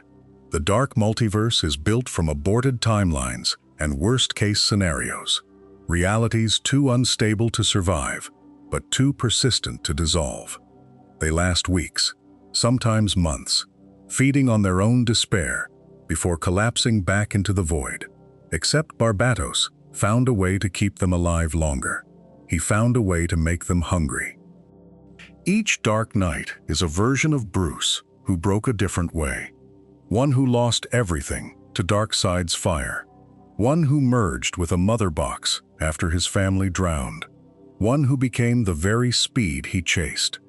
One who let Cyborg's tech consume him after his kids died. They're not alternate Earths that evolved differently. They're tumors that metastasized from a single moment when Batman's code failed and the world paid the price. But one of those nightmares refused to stay buried. The Grim Knight is the answer to the oldest question in Gotham. What if 8-year-old Bruce Wayne picked up Joe Chill's gun after it fell? In his world, he did. He stood in that alley with his parents' blood still warm on the pavement, and he put 3 rounds into the man who'd just murdered his future. By morning, he knew what worked. He still trained for 10 years, still learned every martial art, still mastered forensics and detective work. But he came back to Gotham carrying an arsenal, not a code. His Batmobile has a .250 caliber turret. His batarangs are explosive. His grapple gun doubles as a sniper rifle with 340 confirmed kills. He wired Wayne Tower with enough C4 to level 6 blocks because he needed a failsafe for the failsafe. The Grim Knight didn't lose his mind or get infected. He's calm, methodical, eerily well-adjusted for someone who's executed 200-plus criminals in 5 years. That's what makes him so much worse than the others. He's not a cautionary tale about what happens when Batman breaks. He's a window into what Bruce would have become if he'd never built the rule in the first place. If that first moment of grief had taught him killing was the solution, not the problem. And he wasn't the only dark reflection waiting in the wings. Earth 11 gave us Bryce Wayne. She watched her world's Aquawoman kill everyone she loved. Sylvester, the boy who should have been Robin.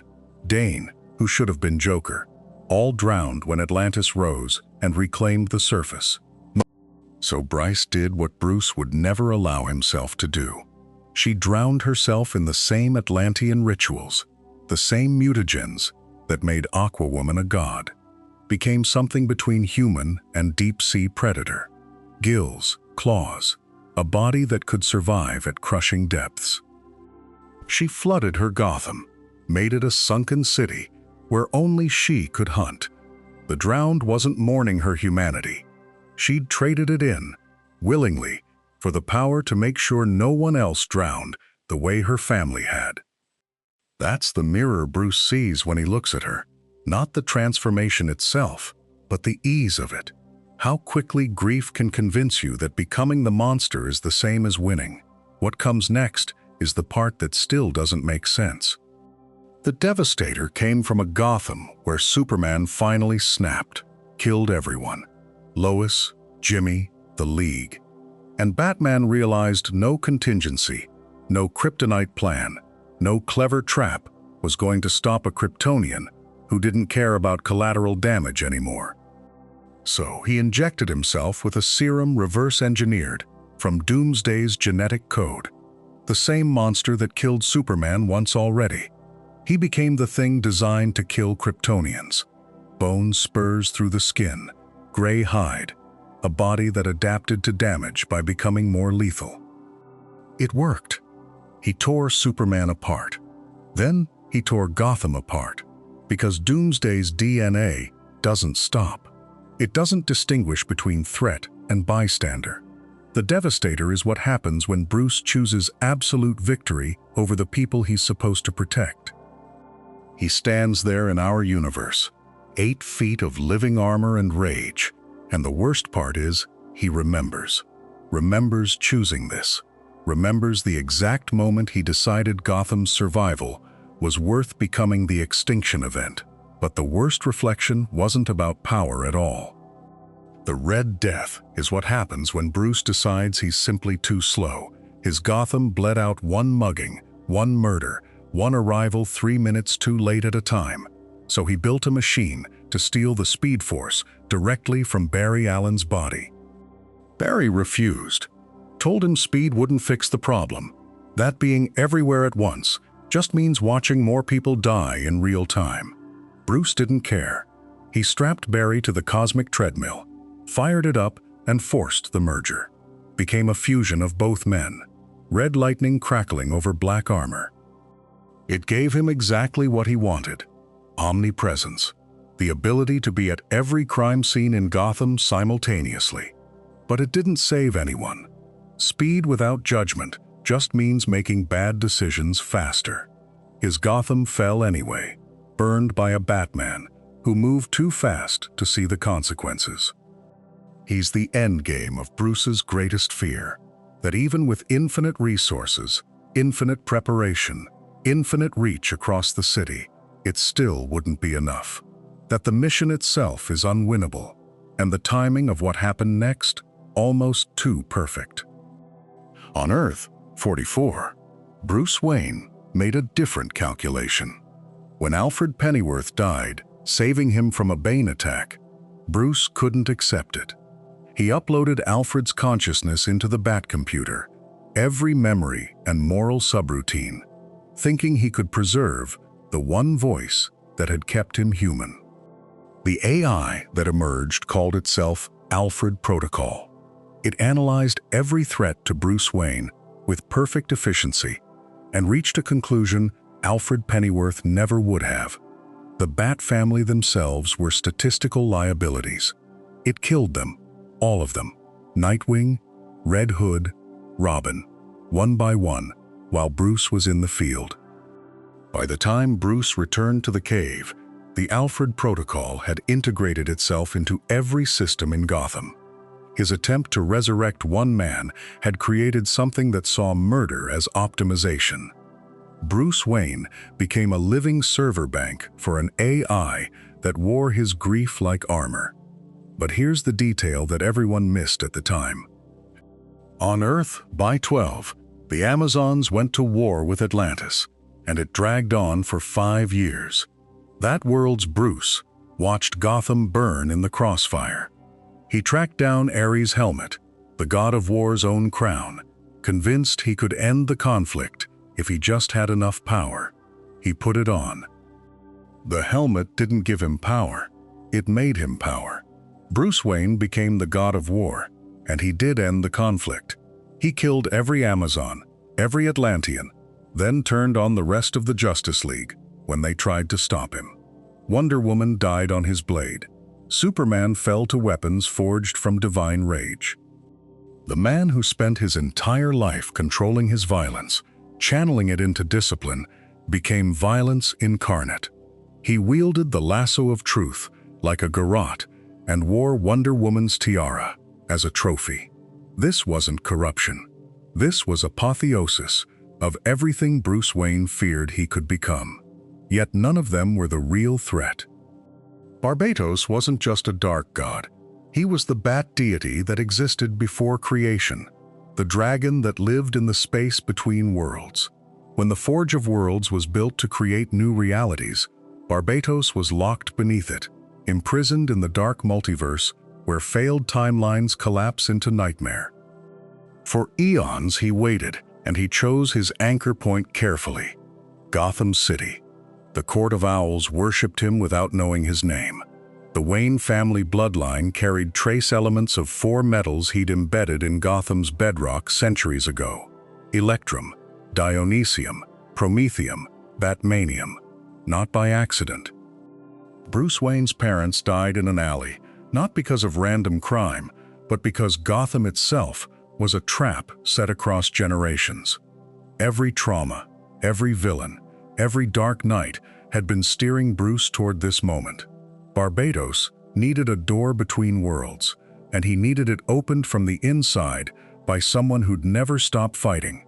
What he needed from Bruce had been waiting in Gotham since the beginning. Bruce understood it now. Every time he'd refused to give up, every time he'd chosen the mission over rest, he'd been carving the path Barbatos needed.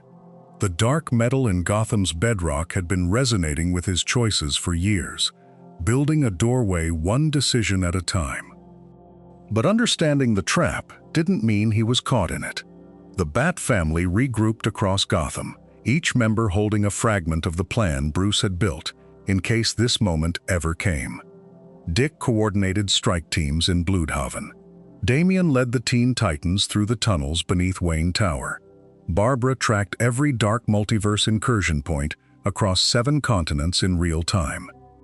The Justice League arrived, with weapons forged in the World Forge itself, the same anvil where universes were supposed to be born. Wonder Woman carried a shield, made from 8th metal, the one element that could sever Barbatos's connection to reality. Superman had spent 48 hours inside the sun, charging himself to levels that would burn out a normal Kryptonian. Bruce stood at the center of the invasion, surrounded by twisted versions of himself, and made the choice he'd been training for his entire life. He let them think they'd won. He opened the door, and when Barbatos stepped through, every hero on Earth was waiting on the other side. But even victory came with a cost no one anticipated. The Source Wall had been standing at the edge of existence since before time had a name. It was the boundary between what is and what can never be, a cosmic prison holding back the fundamental forces that predated reality itself. During the battle with Barbatos, the wall cracked. Not a small fracture. The entire structure, spanning infinite dimensions, shattered like glass under a hammer. Everything the wall had been holding back for billions of years spilled into creation at once. The Justice League's cosmic sensors registered energy signatures that shouldn't exist, matter that violated known physics, and something the monitors could only label as negative space. On Earth, the effects started small. Gravitational anomalies in the Pacific, temporal distortions over Gotham lasting 3 to 11 seconds, people reporting dreams that felt like memories from lives they'd never lived. But across the universe, entire star systems blinked out of existence, then reappeared light years away with no explanation. The dark multiverse didn't collapse like everyone expected. Instead, it stabilized. The nightmare worlds that were supposed to decay now had a permanent anchor point in reality, feeding off the chaos pouring through the broken wall. Batman reviewed the cosmic damage reports in the Watchtower, cross-referencing them against 14 different threat models he'd built over the years. None of them predicted this, and in the wreckage, something worse began to stir. The totality appeared 72 hours after the source wall fell. It was a fragment of pure creation energy, older than the wall itself, now drifting toward Earth at impossible speeds. Lex Luthor detected it first, using satellites he'd hidden in geosynchronous orbit for exactly this kind of cosmic event. He assembled the Legion of Doom in under 6 hours. Lex's pitch was simple. The totality contained the power to reshape reality on a fundamental level, to rewrite the rules of existence itself. Whoever claimed it wouldn't just control the world. They'd control what the world could be. The race was on before the Justice League even knew what they were chasing. Batman monitored the Legion's movements from the Watchtower, tracking their movements through 4 separate networks. But he was also monitoring the League. Superman's recent behavior after his time in the sun showed micro-hesitations in combat, delays of 0.3 seconds that shouldn't exist. Wonder Woman's strategic decisions had shifted, prioritizing offense over protection in ways that didn't match her training. Martian Manhunter's telepathic scans came back clean, but Bruce had learned years ago that clean scans meant nothing when cosmic forces were involved. The totality landed in the 6th dimension, a plane of existence where the multiverse's possible futures were designed before becoming real. Both teams arrived simultaneously. The Legion brought weapons designed to kill gods. The League brought hope. But when they opened the chamber containing the totality, Bruce saw something in its reflection that made him question every decision his team had made since the source wall broke. What the totality revealed about Bruce changed everything. The Justice League traveled to the 6th dimension, a plane where possibilities crystallized into futures.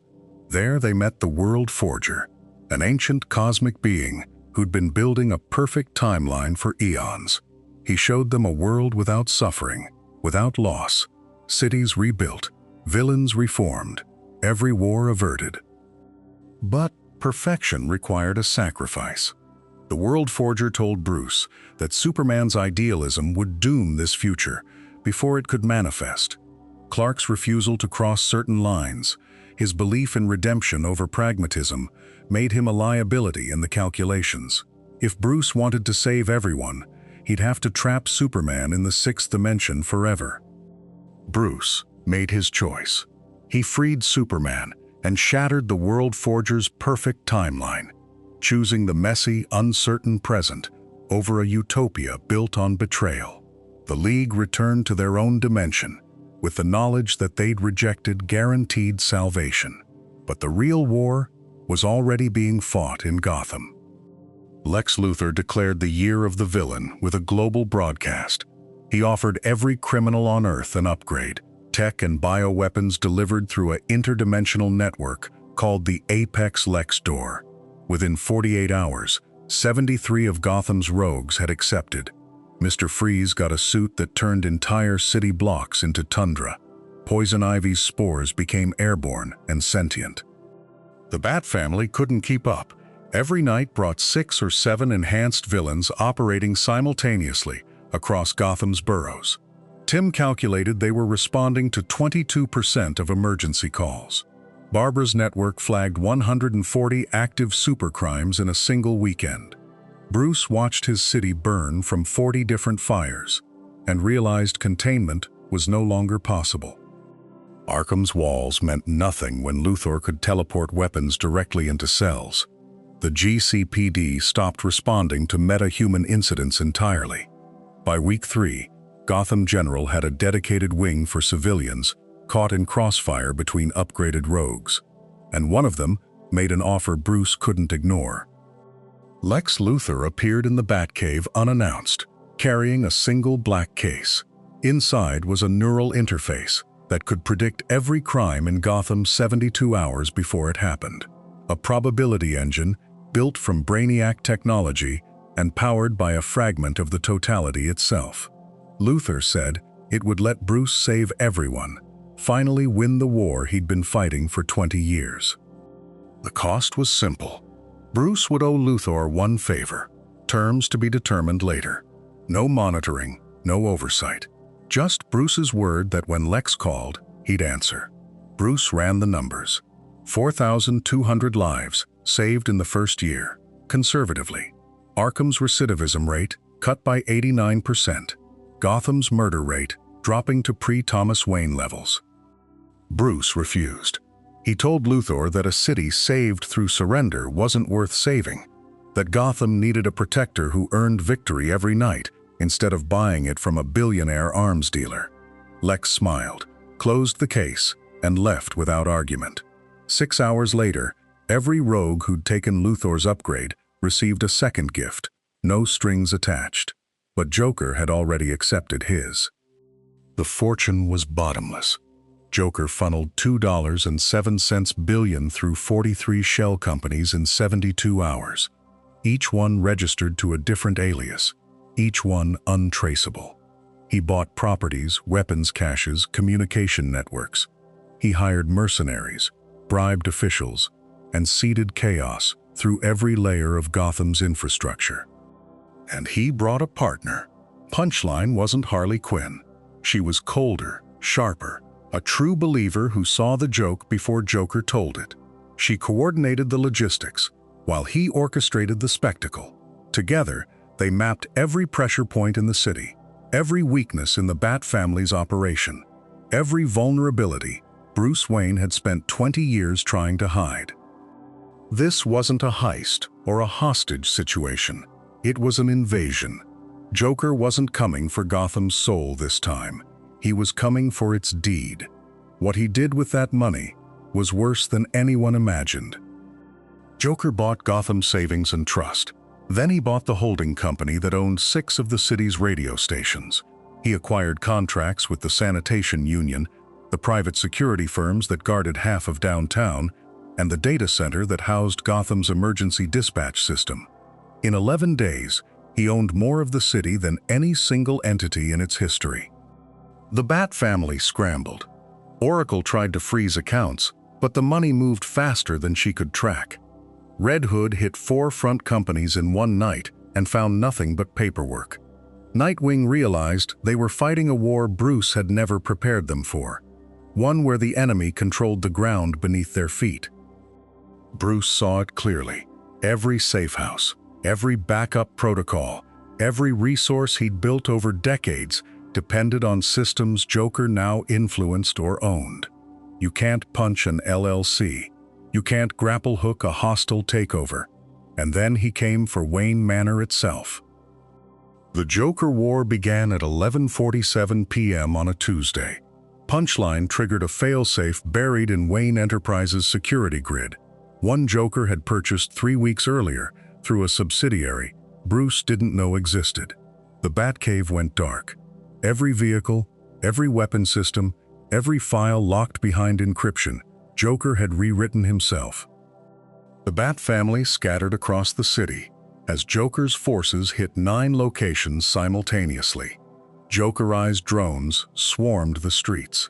Mercenaries in clown masks stormed GCPD precincts.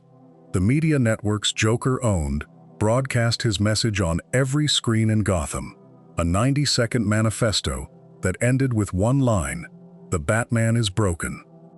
Bruce stood in the ruins of the cave, surrounded by decades of work now turned against him. Alfred's medical station was gone. The trophy room sealed. The files on every villain, every case, every secret identity, now in the hands of a man who'd spent a lifetime trying to prove that one bad day could destroy anyone. But Bruce had one card left to play. He triggered it. The electromagnetic pulse ripped through every system in Gotham, frying Joker's network, cutting the power to his surveillance grid, and plunging the city into darkness. Joker found him in the wreckage of Arkham's East Wing, both of them bloodied, surrounded by fire. The fight lasted 11 minutes. No gadgets, no tricks, just fists and the weight of 20 years of war. Joker kept laughing, kept saying Bruce had finally done it, had finally crossed the line by destroying the city to save it. But Bruce hadn't crossed anything. He'd let Gotham burn its own infection out, forced the city offline to cut the tumor free. Joker wanted chaos. Bruce gave him a reset. When GCPD found them, Joker was unconscious, Bruce was standing, and 40% of Gotham's infrastructure was offline. The files were corrupted beyond recovery. The power grid would take months to rebuild. And when the smoke cleared, Gotham was unrecognizable. Lucius Fox took the CEO seat at Wayne Enterprises 3 weeks later. Bruce signed over controlling interest, dissolved the Wayne Foundation's discretionary accounts, and walked away with enough to keep the cave running and nothing else. The fortune that had funded Batman for 2 decades was now in the hands of the one man Bruce trusted to use it right. Gotham rebuilt fast. New zoning laws, new infrastructure contracts, new money flowing in from investors who saw opportunity in the ashes. The East End got solar grids. The Narrows got fiber optic.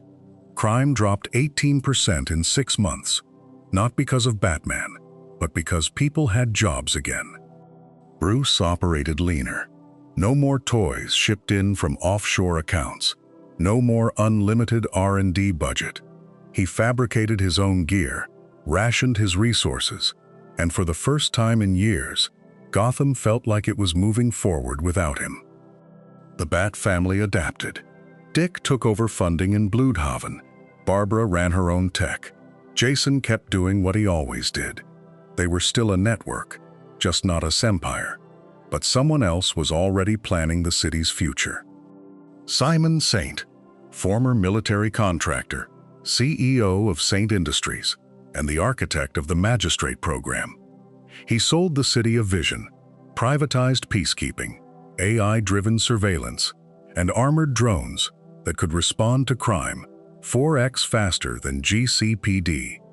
No masks, no vigilantes, no unaccountable heroes in the shadows. The pitch worked.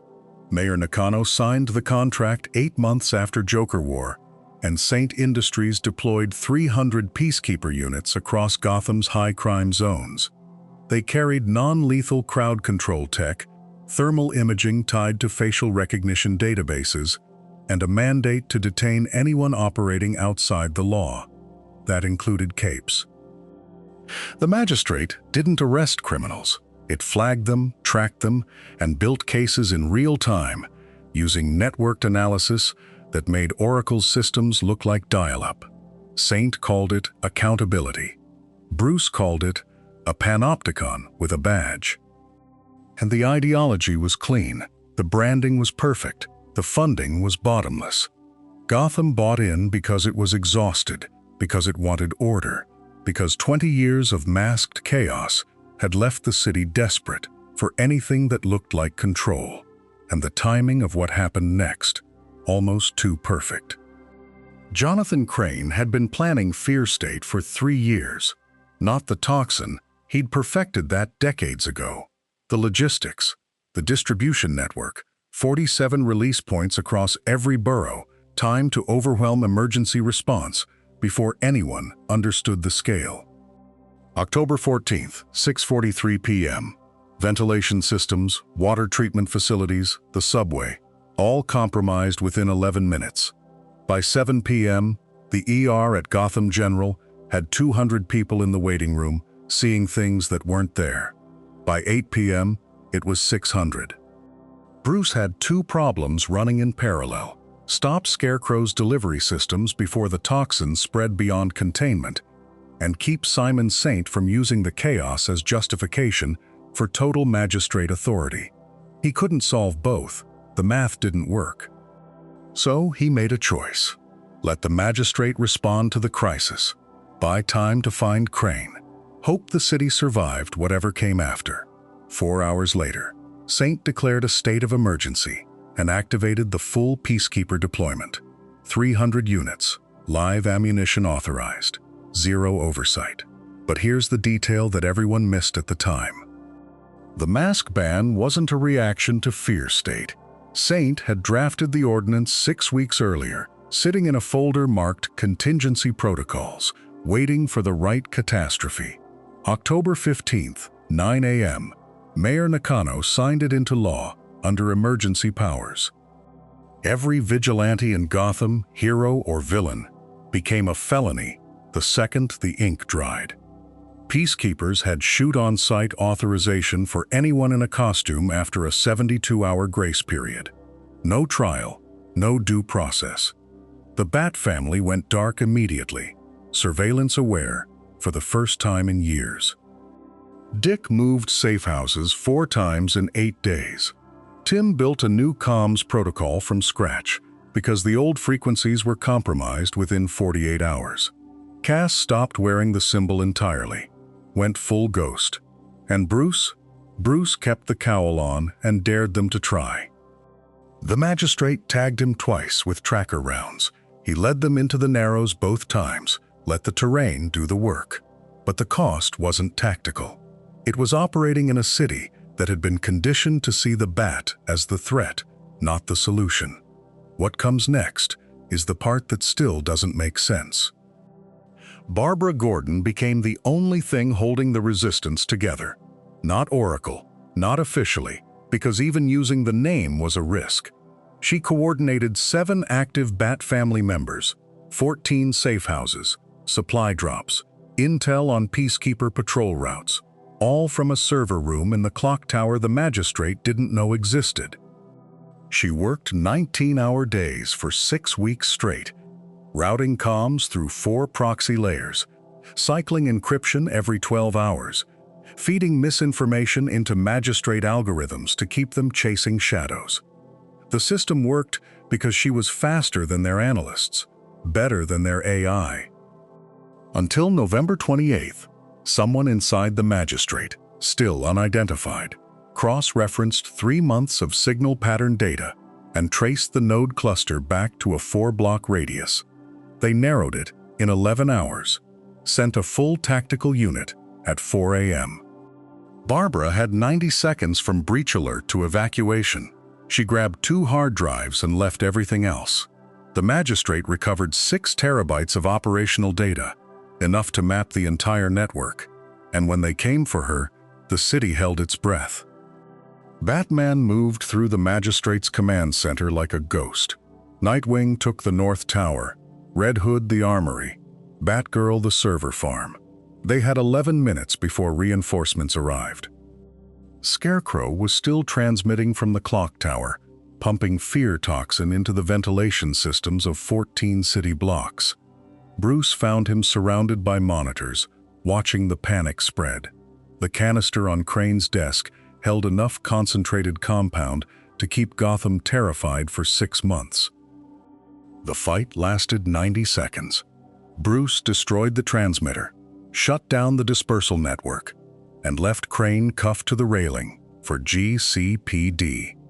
By dawn, the magistrate had lost its funding, its authority, and its command structure. Mayor Nakano signed the emergency order at 6:47 a.m. Fear state was over. The city exhaled, but Bruce knew the real threat was still waiting. Amanda Waller sat in a bunker 40 miles outside Gotham and watched the magistrate collapse on 12 screens. She'd funded the entire operation through 3 shell corporations and 17 federal black budget requisitions. Scarecrow was a test case. The magistrate was a proof of concept.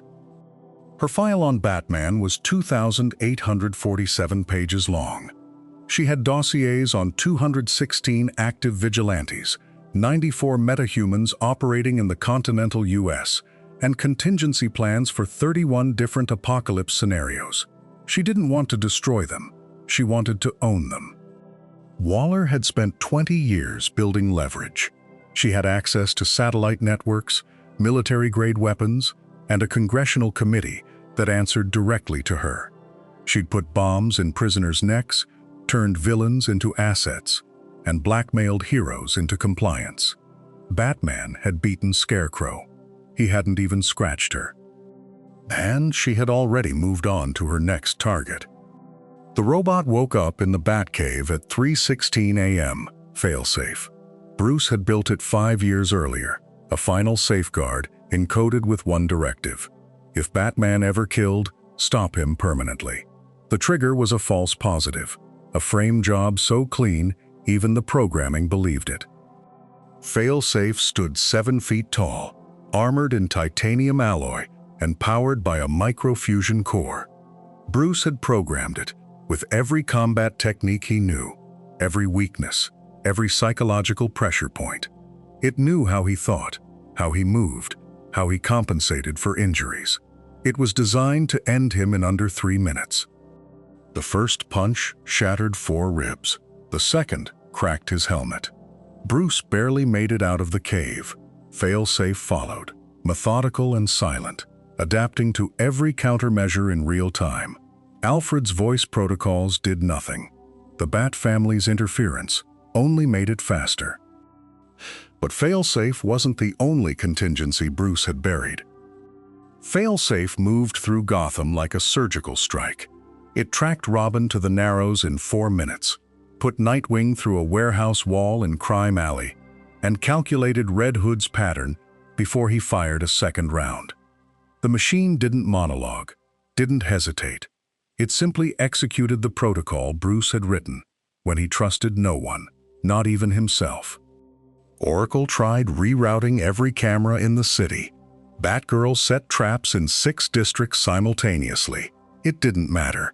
Failsafe adapted faster than they could coordinate, learning from every encounter, refining its approach with each broken rib and shattered cowl. Bruce watched from a safe house, realizing the truth he'd spent years avoiding. His paranoia hadn't just created a weapon, it had created something that understood him better than he understood himself. The Bat family regrouped in the clock tower, bloodied and running out of options. Tim pulled up schematics Bruce had locked behind 17 firewalls, files even Oracle hadn't known existed. Contingencies within contingencies, protocols stacked so deep Bruce himself had lost track, and the machine led them to something Bruce had forgotten. Zor-N-R, a backup personality Bruce had encoded into his own mind years ago, a failsafe against psychic attack or mental compromise.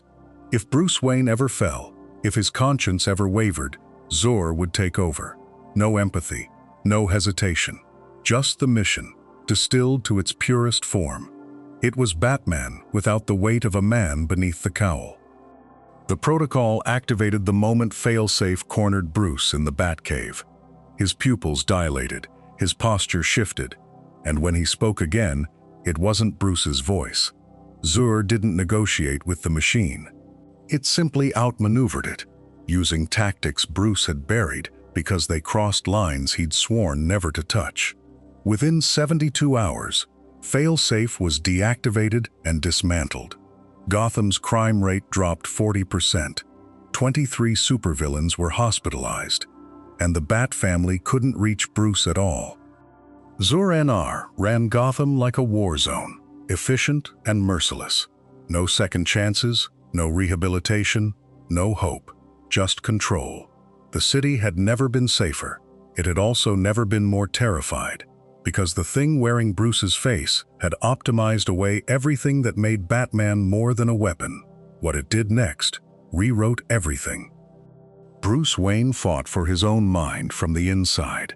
Every time Zor made a decision, Bruce clawed back, trying to impose limits, trying to remember why he'd become Batman in the first place. The battle wasn't in the streets. It was in 1,000 micro-choices. Every interrogation and pursuit, a war between the man and the mission. Zor wanted to win. Bruce wanted to save. The Bat family staged an intervention in the cave, surrounding him with memories he couldn't optimize away. Dick talked about the first time Bruce smiled after his parents died. Tim reminded him of the night he chose adoption over vengeance. Damien, of all people, quoted Alfred. And for 11 seconds, Bruce surfaced long enough to tell them how to shut Zur down. It required a neural disruptor, a code phrase only Alfred had known, and Barbara Gordon, walking Bruce through the same trauma that created Batman in the first place. When it was over, Bruce collapsed in the Batcave for 16 hours. Zur-En-Arrh was locked away again, buried under new firewalls, and a promise Bruce made to himself: never again. But the scars remained. The Bat family had seen what he could become without them, and Bruce had learned that his greatest weapon was also his greatest threat. But even after he won, the damage was already done. Tim Drake was the first to leave. He'd watched Bruce weaponize his own mind against them, watched Failsafe hunt them like prey, and he couldn't reconcile the man who trained him with the one who'd built a kill switch for his family. No argument, no dramatic exit. He just stopped answering the comm. Stephanie followed 3 days later. Then Cassandra, who'd read Bruce's body language during the apology and saw what he wouldn't say out loud. That part of him still believed he'd been right. Damien stayed, but the anger in his eyes was new. Dick remained at Bruce's side, but the easy trust that had defined them for 20 years was gone, replaced by something more careful, more conditional. Barbara kept Oracle running, but she rerouted her surveillance feeds.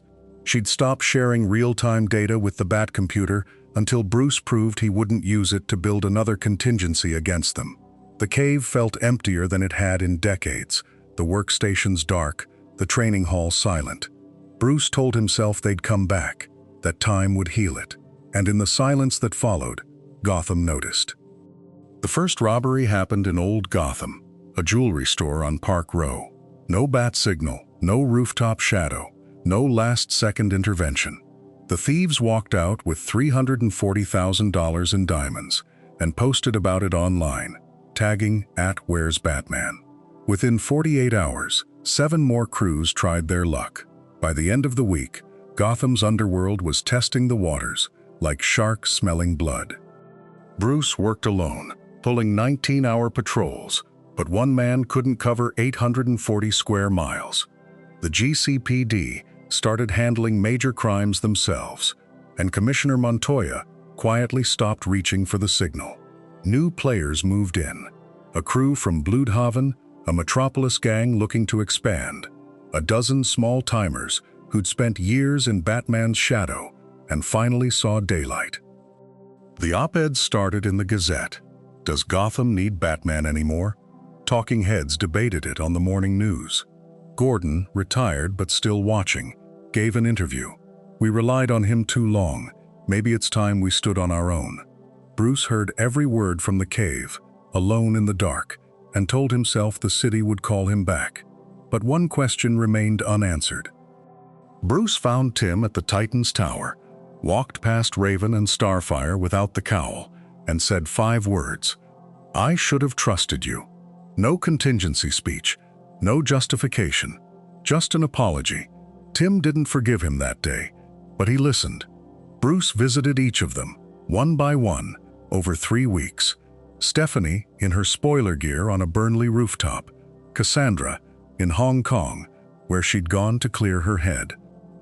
He told them what he should have said before Failsafe, that he'd built it because he was afraid of himself, not them. That every contingency was a confession that he didn't believe in his own strength to stay human. Damien was the hardest conversation, because his son had spent years earning his trust and watched it mean nothing when Bruce's paranoia kicked in. But Damien had also inherited that same fear, and he understood it better than he wanted to. Barbara was last. She met him in the clock tower, the old one, where she'd run Oracle before the cave became too comfortable. Bruce didn't ask her to forgive him. He asked what she needed to feel safe working with him again, and then he gave it. Full transparency on his files, a review board for contingencies, a promise that he'd never weaponize their trust again. She uploaded the first surveillance feed 2 days later. Dick came back to the cave a week after that, and the others followed. It wasn't the same, and maybe it never would be, but it was something, and together they faced what came next. Damian Wayne stood in the cave, watching the monitors with a focus Bruce recognized in himself. The boy who'd arrived in Gotham with a sword and a birthright had become something else entirely, a leader. Tim Drake coordinated the network from the Belfry, his strategic mind mapping Gotham's needs before they surfaced. Duke Thomas patrolled in daylight, the signal bringing hope to hours Batman could never touch. Bruce watched them work, and for the first time in decades, he didn't step forward to correct or command. They didn't need him to. Oracle's systems fed intelligence to 17 active agents across the city. Nightwing led strike teams, with the precision of a man who'd done this since he was 9 years old. Spoiler, Orphan, Red Hood, each carved their own path through Gotham's endless night. The mantle was heavier than Bruce had ever admitted, and he'd carried it alone for too long. Now it rested on shoulders strong enough to bear it.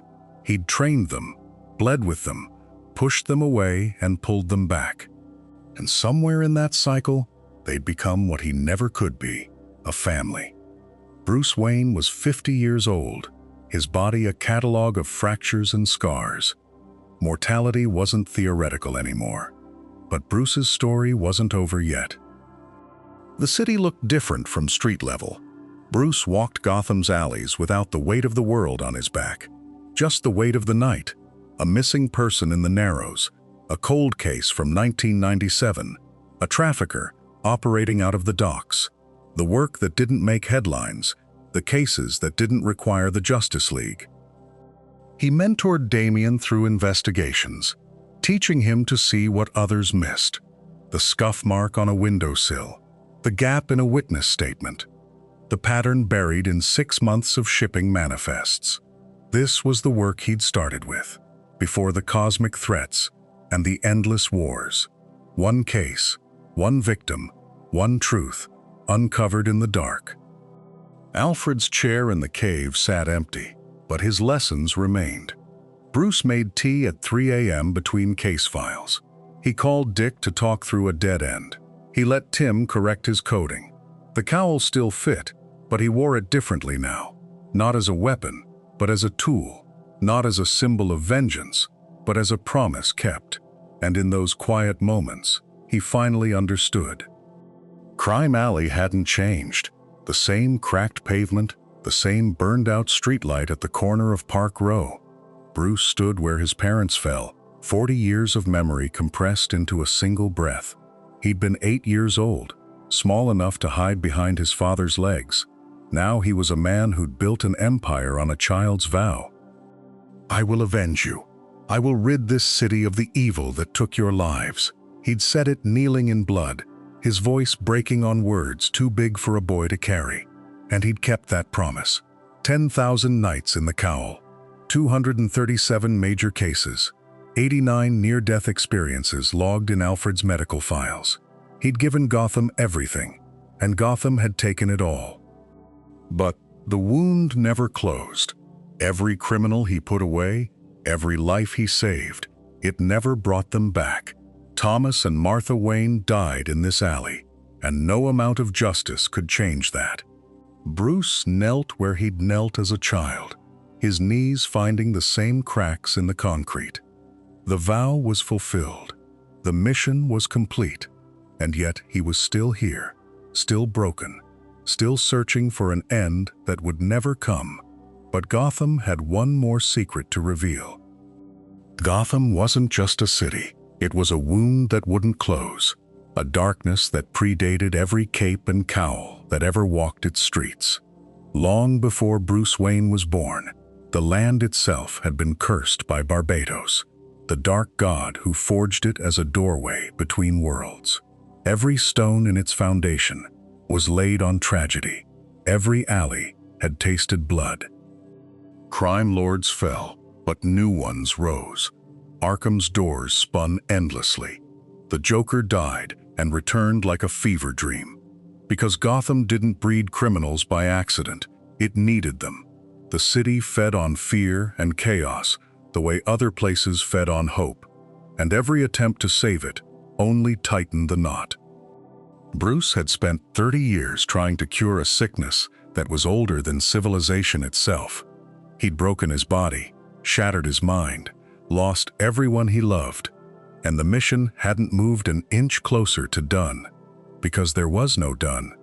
There was only the next shift, the next rooftop, the next scream, echoing up from Crime Alley. He'd always known it, somewhere beneath the training and the plans and the contingencies. The mission had no finish line. It was an endless night, and he was the only one willing to stand watch. And that's when the real question finally surfaced. Batman wasn't Bruce Wayne anymore. Somewhere in the decades between that first leap and this last rooftop, the man had dissolved into the myth. The symbol had taken root in ways flesh never could. Dick wore it. Damian carried it. Barbara embodied it from her chair. Even Selina, in her own way, lived by its code. The bat signal didn't just call one man. It called an idea, a refusal to let the darkness win, a promise carved into Gotham's skyline. Every single night. You couldn't kill an idea. You couldn't age it out or break its bones. The kids in Crime Alley wore bat symbols on their jackets. The cops whispered his name like a prayer. Even the criminals checked the shadows before they moved. Bruce Wayne could die tomorrow, and Batman would still patrol on Thursday. The family would carry it forward. The mantle passed like a torch through generations who refused to let Gotham fall. He'd built something immortal, without meaning to. A ghost that lived in the hearts of everyone who'd ever needed saving, and everyone who'd ever done the saving. The mission would outlive him because it wasn't his anymore. It belonged to the city, to the family, to every person who looked at the night sky and believed someone was watching. But the man inside the suit had one more choice to make. Alfred was gone. The scars ran so deep now they'd become part of his skeleton. He'd given Gotham everything, and it had taken everything, and still it asked for more. The cowl sat in front of him, heavy as a gravestone, light as a promise. He could walk away, train the next generation, let Dick or Damian take the lead, fade into the shadows he'd lived in for 30 years. Or he could do what he'd always done, suit up, patrol, be the thing that doesn't quit when quitting makes sense. The voices in his head were a symphony now. His father's honor, his mother's grief, Alfred's patience, Jason's anger, Tim's brilliance, Damian's fire, Selina's love. Every person he'd saved, and every person he'd failed. The choice wasn't really a choice. It never had been. Because Batman wasn't something you retired from. It was something you were, bone deep and irreversible, the moment you decided one dead boy in an alley was one too many. He was 50 years old and broken in ways that didn't have names, but Gotham was still screaming. So Bruce Wayne reached for the cowl one more time, not because he had to, but because no one else would do it the way it needed to be done. The mission didn't end. It never ended, and in the end, the city gave its answer. Gordon's hand rested on the switch one final time. The signal burned through the clouds, that familiar silhouette cutting across Gotham's skyline like it had for decades. Within minutes, a shadow moved across the rooftops. Bruce wasn't alone anymore. Nightwing dropped in from the east. Red Hood came up through the financial district. Batgirl swung across from Old Gotham. The family answered the call together, just like they always would. The mission had evolved, but the promise hadn't. As long as that light pierced the darkness, someone would answer. As long as Gotham called, Batman would come. The vow made in Crime Alley still held, passed down through every generation that wore the symbol. They told the city it was protected. They told the world, justice never sleeps. But here's what they'll never tell you. Batman didn't just change Gotham. He rebuilt the Justice League 3 times, trained 7 Robins, stopped 12 world-ending threats, and turned a city of 10 million people into something that could fight back. The Bat family grew from one broken kid in an alley to a network spanning every corner of the DC universe. Arkham's walls still hold the worst humanity can produce. The Joker still laughs. Two-Face still flips his coin. But the difference is this: Gotham learned to stand. Not because Batman saved it every single night, but because he showed them they could save themselves. Bruce Wayne put on the cowl to wage war on crime, to make sure no 8-year-old ever stood in that alley again. Somewhere along the way, the city he tried to save gave him something he'd lost the night his parents died: a family, a purpose, a reason to keep going when the night felt endless. That's the full timeline. 98 chapters, decades of stories, one unbroken thread, from Crime Alley to the present. If you want more deep dives into Gotham's history, hit subscribe. The real question isn't whether Gotham will ever be free of crime. It's whether Batman was ever meant to save the city, or if the city was always meant to save him.